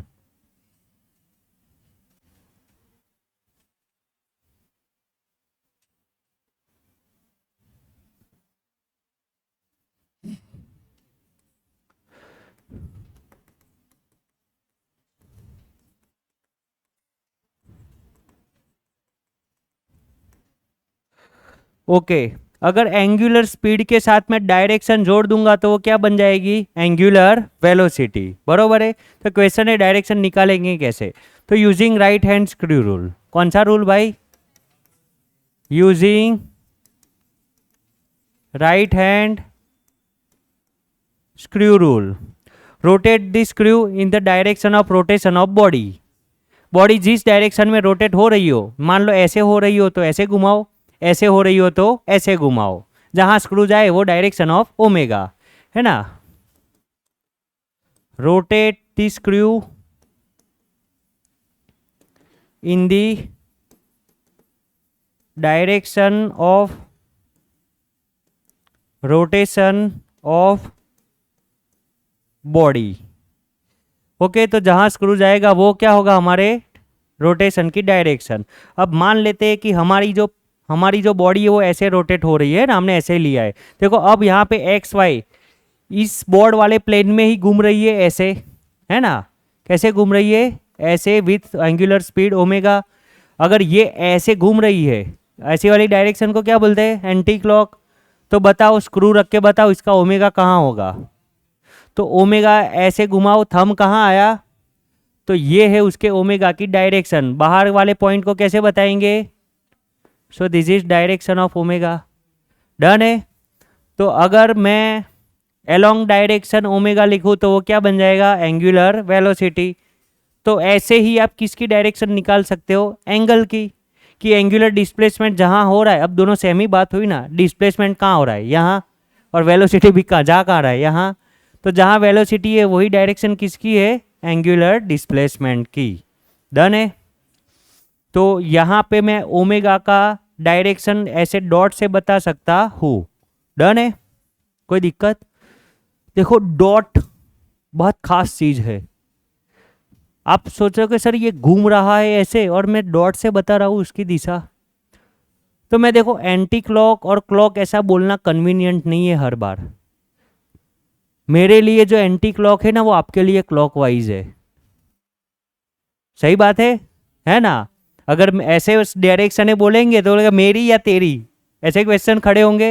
ये मेरे लिए जो क्या है एंटी क्लॉक, वो आपके लिए क्या है, इसके लिए ऐसे डायरेक्शन ऐसे नहीं बोल सकता मैं। लेकिन ये जो लॉजिक है वो आपके लिए जो है वही भी मेरे लिए है। मैंने बोला कि ये पार्टिकल का इस प्लेन से ओमेगा बाहर आ रहा है, बाहर की तरफ है, मतलब आप थंब रखो और उंगलियां बंद करो, जो आपके फिंगर्स क्लोज हो रही है वो डायरेक्शन क्या है उसके, मोशन की, रोटेशन की। तो ये आपके लिए जो है वो भी मेरे लिए है, तो ये ज़्यादा कन्वीनियंट हुआ ना डायरेक्शन दिखाना। डन है। तो this is how we can find direction of omega. कोई डाउट, जा सकता हूं मैं आगे। ओके, तो एंगुलर स्पीड हो गया, एंगुलर वेलोसिटी हो गया। वेरी इंपॉर्टेंट टॉपिक स्टार्ट करते हैं अपने अभी। रिलेशन बिटवीन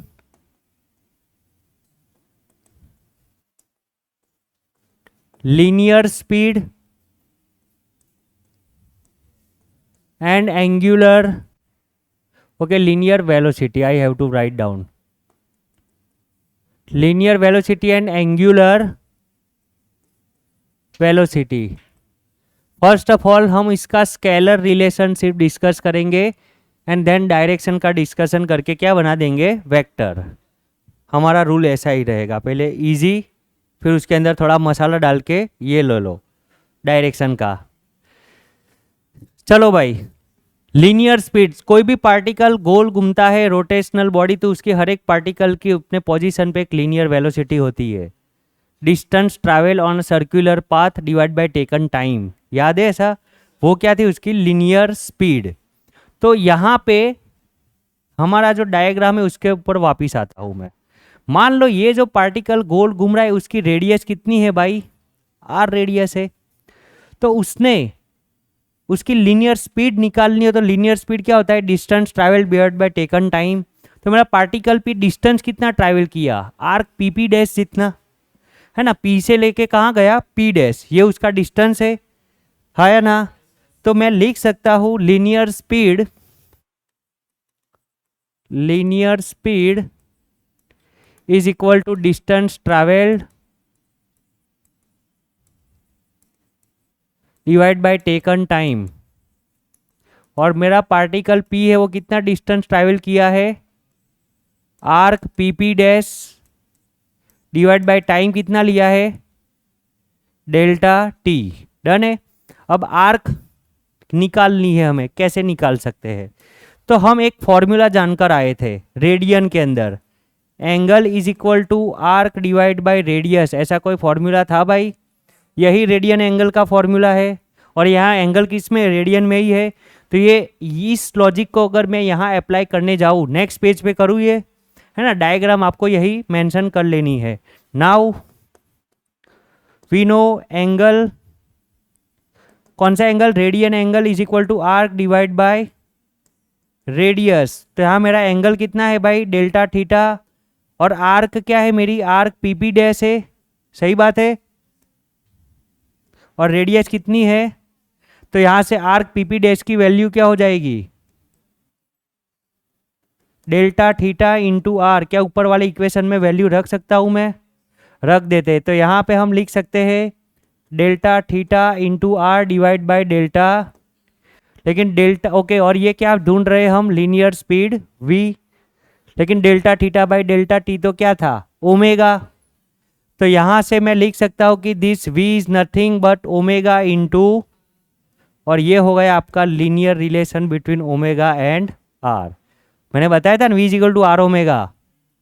जैसे जैसे आर बढ़ाओगे v बढ़ता जाएगा फॉर कांस्टेंट एंगुलर वेलोसिटी, है ना? हमने यहाँ पे 3 डॉट किए थे फैन के ऊपर, याद है? एक सेंटर में, एक थोड़ा दूर और एक बहुत दूर। सेंटर वाला क्लियर दिखता था, उससे थोड़ा दूर वाला थोड़ा दिख रहा था। मैंने देखा था, आपने देखा तीनों का मैंने डार्क एक ही जैसा किया था, लेकिन जो 3rd नंबर वाला था ना वो जल्दी दिख नहीं रहा था, है ना? उसकी ब्राइटनेस कम हो गई थी। क्यों? क्योंकि वो हाई वेलोसिटी से घूम रहा था। क्यों हाई वेलोसिटी से घूम, बात समझ रहे? क्योंकि उसका आर ज्यादा था भाई। डन है। तो ऐसे जैसे जैसे आप सेंटर से दूर जाओगे कोई रोटेटिंग बॉडी में तो उसका v क्या होता जाएगा? बढ़ता जाएगा। बरोबर है? कोई दिक्कत? तो ये हुआ स्केलर रिलेशन। कैसा रिलेशन हुआ ये भाई? भारी बातें करना स्टार्ट करें अभी। अब हम इसका वेक्टर रिलेशन ढूंढना चाहते हैं। कैसा रिलेशन? क्योंकि देखो v एक वेक्टर है, r पोजीशन वेक्टर एक वेक्टर है, और ओमेगा भी एक वेक्टर ही है। और 2 वेक्टर से तीसरा वेक्टर मिल रहा है, मतलब ये कौन सा प्रोडक्ट होना चाहिए? क्रॉस प्रोडक्ट होना चाहिए कि नहीं होना चाहिए? सही बात है ना? ऐसी क्वांटिटी पहली बार हमारी लाइफ में इंट्रोड्यूस होने जा रही है। ओमेगा वेक्टर, आर वेक्टर, और उस दोनों के मल्टीप्लिकेशन से तीसरा वेक्टर मिल रहा है। ये स्केलर रिलेशन मतलब ये क्या बोल सकते हैं? ये तो सिर्फ क्या है? उसका मैग्नीट्यूड है। तो अब उसके बीच का रिलेशन हमें निकालना है। कैसे निकाल सकते हैं? आ जाए मार्केट में। चलो तो मेरे शस्त्र उठा लेता हूं। अब देखो ये पार्टिकल ऐसे घूम रहा है तो ओमेगा तो आपने ढूंढ के रखा है, कहाँ है? आपकी तरफ। ये मेरा ओमेगा। ओके, इसको ओमेगा को ये रखता हूं, बरोबर? पकड़ के रखना, दिस इज माय ओमेगा। अब यहाँ पे पोजीशन वेक्टर, इस पार्टिकल का पोजीशन वेक्टर ये होगा, ये मेरा, ये पी को जोड़ती हुई लाइन, तो ये मेरा आर हुआ, है या ना? और लीनियर वेलोसिटी रोटेटिंग बॉडी की कहाँ होती है? टेंजेंशियल डायरेक्शन में। तो ये मेरा ओमेगा, ये मेरा आर, और ये मेरा वी हुआ। डन है? सही बात है। अब आपको ऐसे किस किस का मल्टीप्लिकेशन करना है, आर और ओमेगा का, और क्या मिलना चाहिए, वी।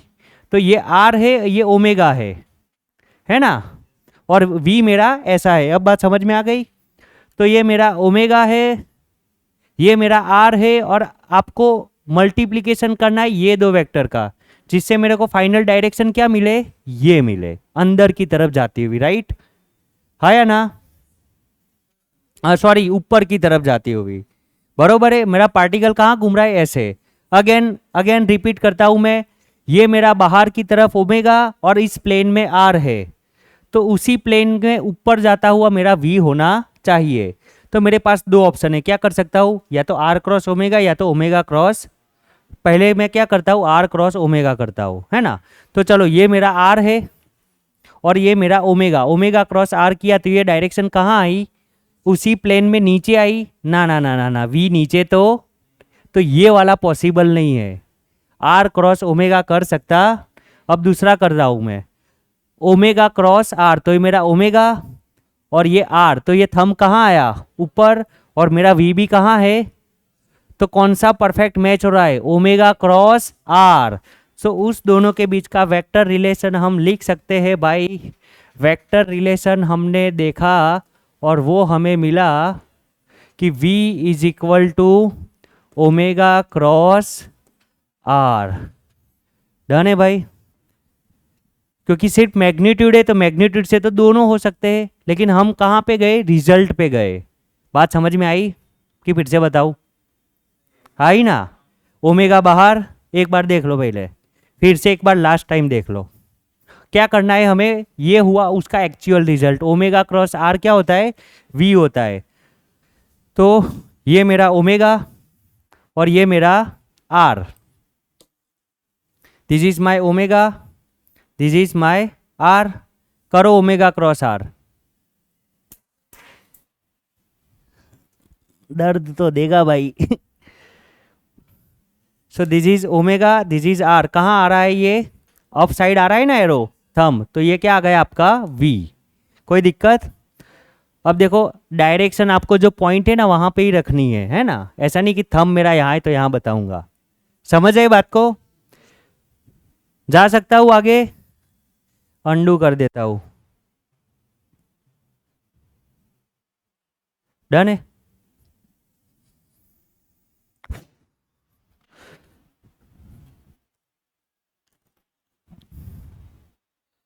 चलो अब नेक्स्ट टॉपिक पे जाते हैं, एंगुलर एक्सलरेशन। डन है, ये पूरा कोई डाउट आयुषी जी, चीज़ें समझ रहे ना अपने, हाँ या ना। थोड़े थक गए हो ऐसा लग रहा है, बरोबर ना, लेकिन कोई बात नहीं, साइंस स्टूडेंट है, थकना तो हमारी हैबिट है ना, ये एक हैबिट है, रोज थकते हैं लेकिन हारेंगे नहीं। चलो नेक्स्ट टॉपिक की तरफ आगे बढ़ते हैं guys. Angular acceleration, it is denoted by alpha. किससे डिनोट करेंगे, वो ए से करते थे, ये अल्फा से। सेम टू सेम लॉजिक, कोई अंतर नहीं है। वहां पे क्या लिखते थे, change in velocity in unit time, तो है एंगुलर एक्सलरेशन क्या लिखेंगे, चेंज इन एंगुलर वेलोसिटी। आहा कितना इजी है भाई, डिवाइड बाय टेकन टाइम। अब मान लेते हैं उसकी एंगुलर वेलोसिटी में चेंज कितना हो रहा है, डेल्टा ओमेगा, और उसके लिए वो टाइम कितना लेता है, डेल्टा टी। तो ये आपका क्या हो जाएगा, अल्फा। लेकिन ये कैसा अल्फा रहेगा भाई, एवरेज। अगर इंस्टेंटेनियस लगाना हो तो डेल्टा टी टेंस टू क्या करेंगे, तो अल्फा इंस्टेंटेनियस मुझे मिल जाएगा D omega divide by D T. कोई दिक्कत, उसकी डायरेक्शन कहाँ होगी, तो इन the direction of change in omega, जैसे चेंज इन वी था ना वैसे। तो direction is in the direction of change in omega. अगर अपने केस के अंदर बात करने जाए तो यहाँ पे ऑब्जेक्ट ऐसे ऐसे पहले घूम रहा था, लेकिन अब उसकी स्पीड बढ़ रही है, तो ओमेगा बढ़ रहा है। अगर ओमेगा बढ़ रहा है, उसकी वेलोसिटी कहाँ थी, यहाँ पे, और यहाँ पे उसकी स्पीड बढ़ रही है, तो उसका एंगुलर एक्सलरेशन कहाँ होगा, उसी डायरेक्शन में। देखो एक्सलरेशन सेम डायरेक्शन में होता है तो स्पीड बढ़ती है, और एक्सलरेशन ऑपोजिट डायरेक्शन में होता है तो स्पीड कम होती है।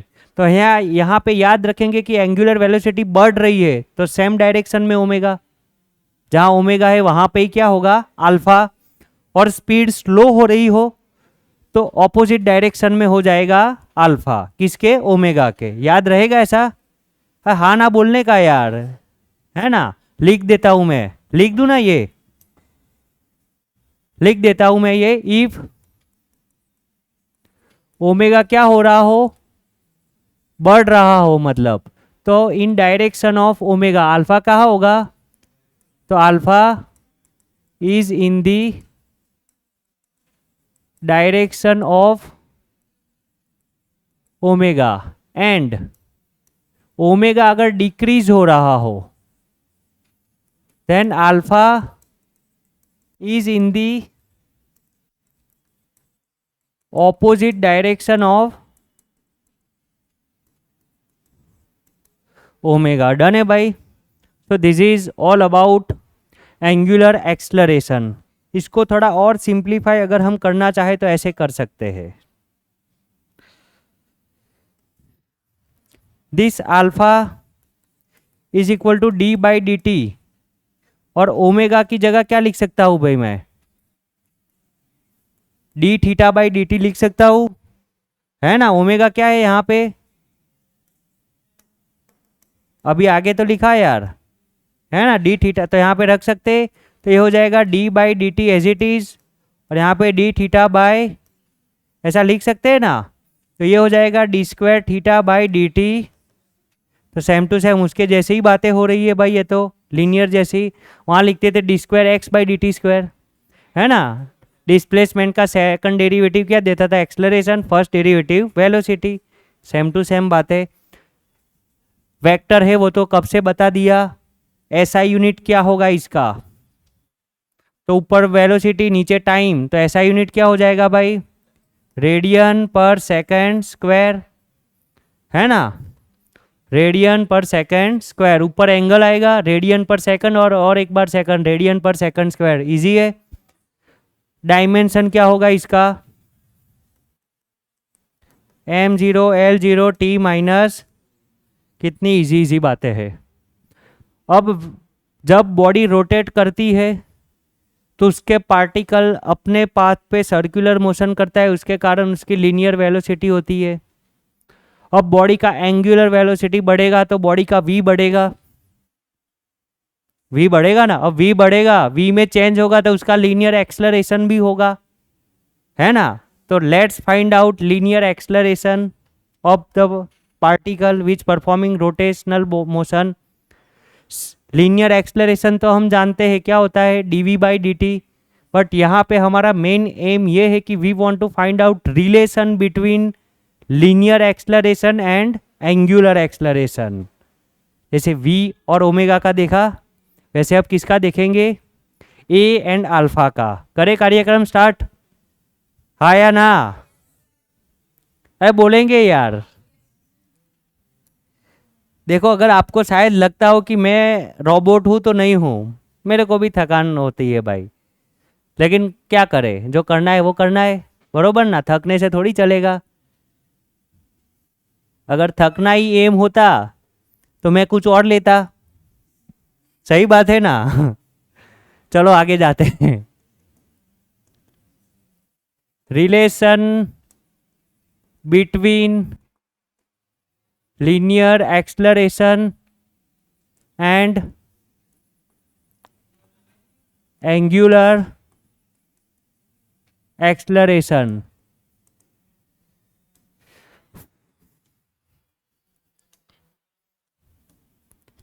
हमें पता है कि लीनियर वेलोसिटी होती है dv बाई dt, वेलोसिटी का टाइम के रिस्पेक्ट में डिफरेंशिएशन, और v और ओमेगा का रिलेशन मेरे पास है, तो v को, इसको मैं टाइम के रिस्पेक्ट में डिफरेंशिएट कर दूँ तो एक्सेलरेशन मिल जाएगा एक साइड।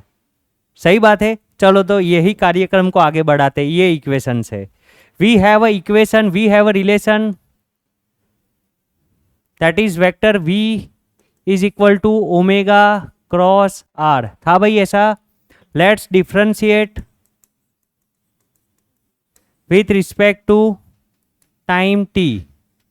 तो लेफ्ट साइड हो जाएगा हमारा dv डिवाइड बाय, अब डिफ्रेंशिएशन करते हैं तो हम एक चीज याद रखते हैं, अगर दो वेरिएबल साथ में आ जाए तो प्रोडक्ट रूल यूज करना पड़ेगा, याद है।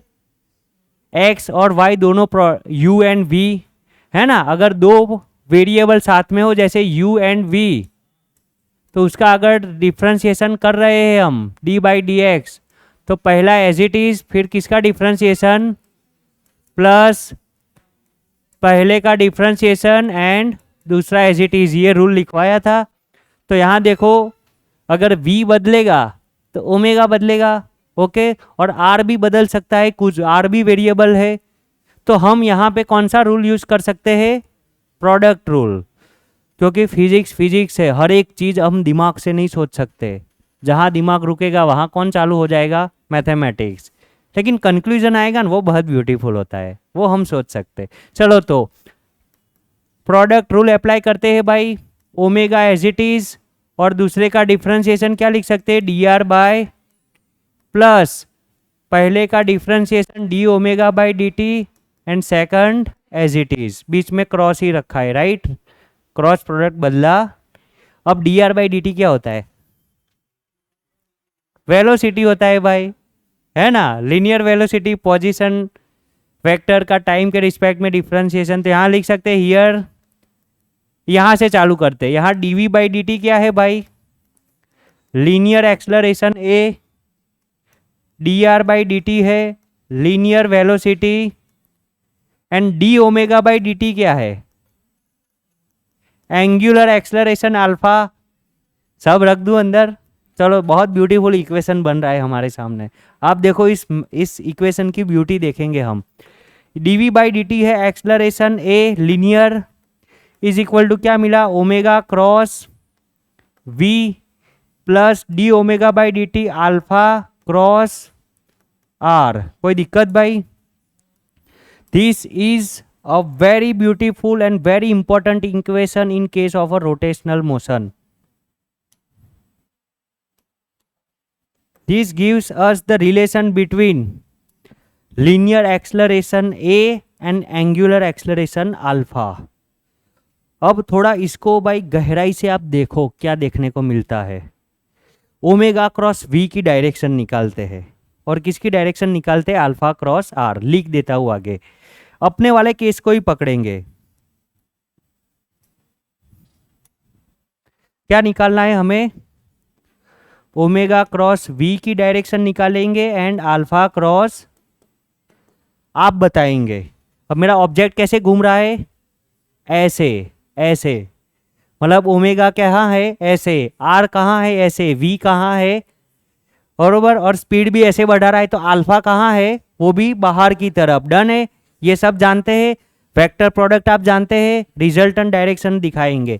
चलो पहला है ओमेगा क्रॉस v, तो ओमेगा मैं रख देता हूँ बाहर और v मेरा है यहाँ पे। देखो ओमेगा मेरा कहाँ है, बाहर की तरफ, और v मेरा कहाँ है, यहाँ। तो दोनों को ऐसे रखने जाऊँ साथ में डायरेक्शन के रेफरेंस के लिए, तो ऐसा सिचुएशन है ये मेरा ओमेगा और ये मेरा इसी प्लेन में क्या है, v। करो ओमेगा क्रॉस v ये पॉइंट से, तो हाँ ये ऐसे और ये ऐसे, ये थंब कौन सी डायरेक्शन में आएगा, तो आंसर है ये ओमेगा क्रॉस v करूंगा तो ये थंब मेरा ये डायरेक्शन में आएगा। सही बात है ना, और ये किसकी डायरेक्शन में जा रहा है, पोजीशन वेक्टर, सेंटर की तरफ जा रहा है ये। फिर से देखो ओमेगा क्रॉस v करो, कहाँ जा रहा है ये, सेंटर की तरफ, है ना। कौन सी तरफ जा रहा है, गलत बात बता रहा हूं, omega cross v, omega cross v, ये थंब कहाँ आया मेरा, सेंटर की तरफ। तो ये ओमेगा क्रॉस v है, ये क्या है, तो it is a part of linear acceleration, it is a part of linear acceleration. Linear acceleration दो जगह पे डिवाइड हुआ, ये प्लस ये दोनों का सम क्या देता है, टोटल लीनियर एक्सेलरेशन। और ओमेगा क्रॉस वी टूवर्ड्स क्या आया, सेंटर, या तो रेडिकल डायरेक्शन में बोल सकता हूँ, रेडियल डायरेक्शन बोल सकता हूँ, रेडियस ही आएगा ऑलवेज, जो पॉइंट पे लगे वहां ऐसे। तो ये वाले एक एक्सेलरेशन को बोलते हैं रेडियल एक्सेलरेशन। क्या बोलेंगे हम, समझ में आ रही है बात, ऐसा क्यों बोल रहे हैं, हाँ ना बोलेंगे।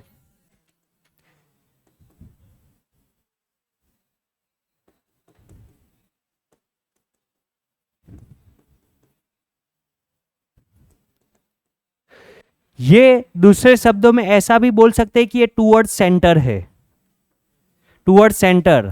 और सेंटर की तरफ वाले एक्सेलरेशन को बोला था सेंट्रीपिटल एक्सेलरेशन, याद है, याद है, यही था वो फॉर्मूला भी यही था। कोई बात नहीं, थोड़ी देर बाद इसको मैं और शब्दों में क्या बोल सकता हूं भाई, सेंट्रीपिटल बोल सकता हूं ना, सेंट्रीपिटल एक्सेलरेशन। और उसका सिंबल हम क्या देंगे भाई, ए आर, क्या देंगे, so A R is equal to what, omega cross V. Done है। अब अल्फा क्रॉस आर की तरफ आते हैं, वापिस जाए मार्केट में, ये डन कर दे, बरोबर है ना। चलो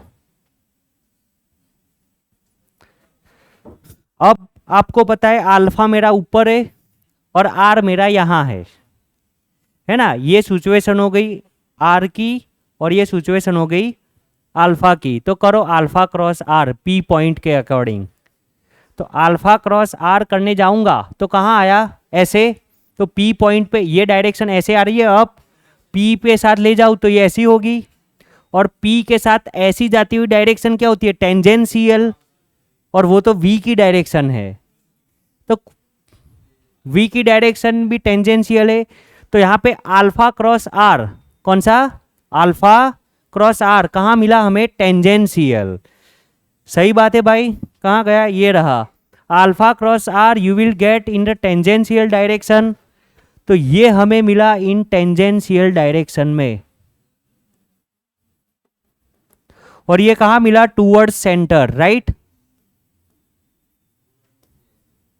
भाई आपको भी मिल रहा है कि सिर्फ मेरे को मिल रहा है, मिल रहा है ना अपने को। चलो तो जो एक्सेलरेशन का टेंजेंशियल कंपोनेंट हमें मिला वो कौन सा मिला, A R, alpha cross R. तो this is called tangential component, या तो टेंजेंशियल एक्सेलरेशन, जैसे ऊपर लिखा वैसे ही। ये एक्सेलरेशन को हमने क्या नाम दिया, लीनियर एक्सेलरेशन का टेंजेंशियल पार्ट। और टेंजेंशियल को हम किससे डिनोट करेंगे, जैसे ये ए आर से किया, ये कैसे करेंगे, A T is equal to क्या लिख सकते हैं, अल्फा क्रॉस, डन है भाई। दैट्स मीन लीनियर एक्स, जब भी body, rotational body, angular acceleration alpha उसके अंदर हो, स्पीड बढ़ती हो, तब लीनियर एक्सेलरेशन के दो कंपोनेंट बनेंगे, सेंट्रीपिटल एंड टेंजेंशियल। मतलब एक्सेलरेशन, लीनियर एक्सेलरेशन का एक कंपोनेंट टूवर्ड्स सेंटर होता है और एक टूवर्ड्स टेंजेंशियल। चलो अब मेरे को फिर से वहां पे एनालिसिस करके बताओ कि आपका जो ए आर है और ए टी की है उस दोनों के बीच का एंगल कितना होगा। तो ए आर मेरा कहाँ है, टूवर्ड्स रेडियस, है ना, ये ए आर, और ए टी मेरा कहाँ है, ये। So this is my A R and A T perpendicular to each other, सही है गलत है। तो ये दोनों मिलकर क्या बन रहे हैं, ए बन रहा है ना, ये दोनों मिलकर क्या बन रहा है। ये कैसी सिचुएशन हुई पता है आपको,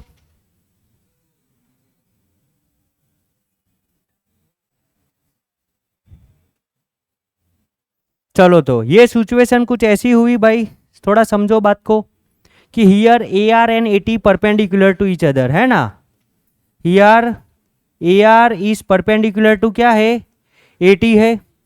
और मेरे पास कोई वेक्टर हो ए, उसके कितने कंपोनेंट होते हैं, एक कंपोनेंट क्या होता है, A X I cap and A Y. और ये दोनों कंपोनेंट को मैं ऐसे भी लिख सकता हूं, A X vector A X plus vector, क्योंकि ये दोनों परपेंडिकुलर है, सही बात है ना, ये ए एक्स, ये सॉरी ये ए एक्स, ये तो उसका ए कहाँ होगा, बीच में। और उस ए का मैग्नीट्यूड आप क्या लिख सकते हो भाई, अंडर रूट ए एक्स स्क्वायर प्लस, ऐसा ही लिख सकते। तो ये देखो ए को मैं कैसे लिख सकता हूं, तो ए को मैं ऐसे लिख सकता हूं भाई यहां पे कि this A is nothing, this is my radial component and this is my, and this A R perpendicular to क्या है, ए टी है। जैसे यहाँ पे ये ए एक्स मेरा यहाँ होता है और ए वाई मेरा कहाँ होता है, तो मेरा वेक्टर ए यहाँ होता है, राइट। ए एक्स एन, तो ये ऐसी बात हुई, ए के दो कंपोनेंट हुए, हुए कि नहीं हुए, ए आर ये और ए टी ये, और उससे ए बन रहा है, मतलब ये तो उसके कंपोनेंट है। तो उसका मैग्नीट्यूड मैं लिख सकता हूँ अंडर रूट ए एक्स स्क्वायर प्लस ए वाई स्क्वायर, आया ना। थोड़ी गहरी बातें हैं, है ना। तो ये अपना प्रीवियस नॉलेज का मैथ्स हो गया। तो उस सारी बातों से मैं ये बात लिख सकता हूं कि my vector A linear acceleration A is nothing but this is A R plus A T, और उसका अगर मैग्नीट्यूड लिखने जाऊं तो I can write down as A R square plus A T. Done है। अब दूसरी बात, अगर मैग्नीट्यूड चाहिए तो ए आर का मैग्नीट्यूड डिस्कस करना पड़ेगा, और ए आर मेरा क्या था भाई, ओमेगा क्रॉस वी, और ओमेगा क्रॉस वी को लिख सकते हैं ओमेगा वी साइन थीटा। अब ओमेगा और वी के बीच का एंगल कितना था, तो ओमेगा यहाँ आपकी तरफ था और वी टेंजेंशियल ऊपर था, तो कितना डिग्री था, 3D में सोच पा रहे हैं, तो थीटा कितना है भाई 90, तो ये कितना हो जाएगा ओमेगा इंटू। ऐसे ही मैं लिख सकता हूँ टेंजेंशियल कंपोनेंट का मैग्नीट्यूड क्या लिख सकते हैं, alpha cross, that's mean alpha R sine, alpha मेरा यहाँ और आर मेरा फिर से एंगल, बरोबर ना, अल्फा यहाँ और आर यहाँ, समझ रहे। घर पे जाके एक एक 3 पेन लेनी है और एक एक चीज इमेजिन करनी है। तो ये हो जाएगा हमारा 90, ये भी क्या हो जाएगा अल्फा क्रॉस, रख दे वहां पे। तो यहां से हम लीनियर एक्सलरेशन का मैग्नीट्यूड निकाल सकते हैं guys, under root A R, मतलब क्या लिख सकते हैं omega square V square plus alpha square R square. Done है। So this is how linear acceleration and angular acceleration का magnitude relate with each other, and this is how vector. Done है। अब एक खास केस, लास्ट टॉक, फिर आज का lecture में डन करता हूं। आई नो थोड़ा थक गए होंगे। If alpha is equal to 0, अगर कोई ऑब्जेक्ट, कोई बॉडी रोटेट कर रही है और अल्फा 0 है, मतलब एंगुलर एक्सलरेशन नहीं है, उसका मतलब क्या हुआ, उसका मतलब ये हुआ then that means omega is equal to क्या होगा, और एंगुलर वेलोसिटी कांस्टेंट किसकी होती है, यूनिफॉर्म सर्कुलर वाले केस की। जब बॉडी यूनिफॉर्म सर्कुलर मोशन करती है तब उसका ओमेगा बदलता, ओमेगा कांस्टेंट लिखा था, याद है ना। तो जब वो बॉडी यूनिफॉर्म सर्कुलर मोशन करती है, कांस्टेंट एंगुलर वेलोसिटी से घूमती है, तब उसका एक्सलरेशन कौन सा नहीं है, एंगुलर, है ना। तो हमने एक बात की थी कि कोई भी बॉडी सर्कल में कब घूमती है, जब उसका कौन सा एक्सलरेशन लगता है उसके ऊपर, सेंट्रीपिटल, है ना, सेंट्रीपिटल लगना चाहिए। चलो ये वाले इक्वेशन में कौन से वाले, A is equal to omega cross V plus alpha cross R में अल्फा की वैल्यू 0 रखो, क्या रख दो, तो क्या हो जाएगा, ए इज इक्वल टू क्या हो जाएगा ओमेगा क्रॉस, ये क्या हो जाएगा, ये कौन सा कंपोनेंट था भाई, टेंजेंशियल कंपोनेंट था ये। तो आप देख सकते हैं जैसे ही आपने सर्कुलर मोशन वाला केस लिया तो टेंजेंशियल हट गया, सिर्फ कौन सा बचा, सेंट्रीपिटल, और जो हम यूनिफॉर्म सर्कुलर मोशन में डिफाइन किए थे। सही बात है। और उसका मैग्नीट्यूड हमने लिखकर बैठे हैं भाई, कितना होगा ओमेगा वी साइन 90, और साइन 90 क्या होगा, और यही सेंट्रीपिटल एक्सलरेशन हमने लिखा था, क्या लिखा था, V square by R. V is equal to कितना होता है भाई, आर ओमेगा होता है, तो यहां से ओमेगा इज इक्वल टू क्या लिख सकते हैं, वी बाय आर लिख सकता हूं। वैल्यू पुट करो यहाँ पे, तो omega is equal sorry A is equal to omega की ये रखेंगे वैल्यू, तो क्या हो जाएगा वी स्क्वायर बाय, और यही हमने डिफाइन किया था centripetal acceleration in case of omega. तो तब यही रीजन था कि सिर्फ हमने यही डिफाइन किया था, लेकिन जब वो एंगुलर एक्सलरेशन उसके पास आ जाता है तो सिर्फ ये एक्सलरेशन नहीं रहता, उसके साथ एक दूसरा भी आ जाएगा। कौन सा आ जाएगा? टेंजेंशियल। डन है। वेरी ब्यूटीफुल डिस्कशन, समझ में आई सारी बातें। इसी के साथ आज का लेक्चर डन करते हैं। घर पे जाके हर एक चीज़ रिवाइज करेंगे, मस्त नोट्स बनाएंगे, हर एक चीज़ को समझेंगे, और जो भी डाउट आए, जो भी डायरेक्शन या जो भी प्रॉब्लम आपको ना समझ में आए, प्लीज़ नोट डाउन करके ले आएंगे। आज क्लियर हो जाएगी तो लाइफ टाइम 2 साल तक कोई दिक्कत नहीं रहेगी। बरोबर है। Thank you very much. इसी के साथ डन करता हूँ मैं ये लेक्चर।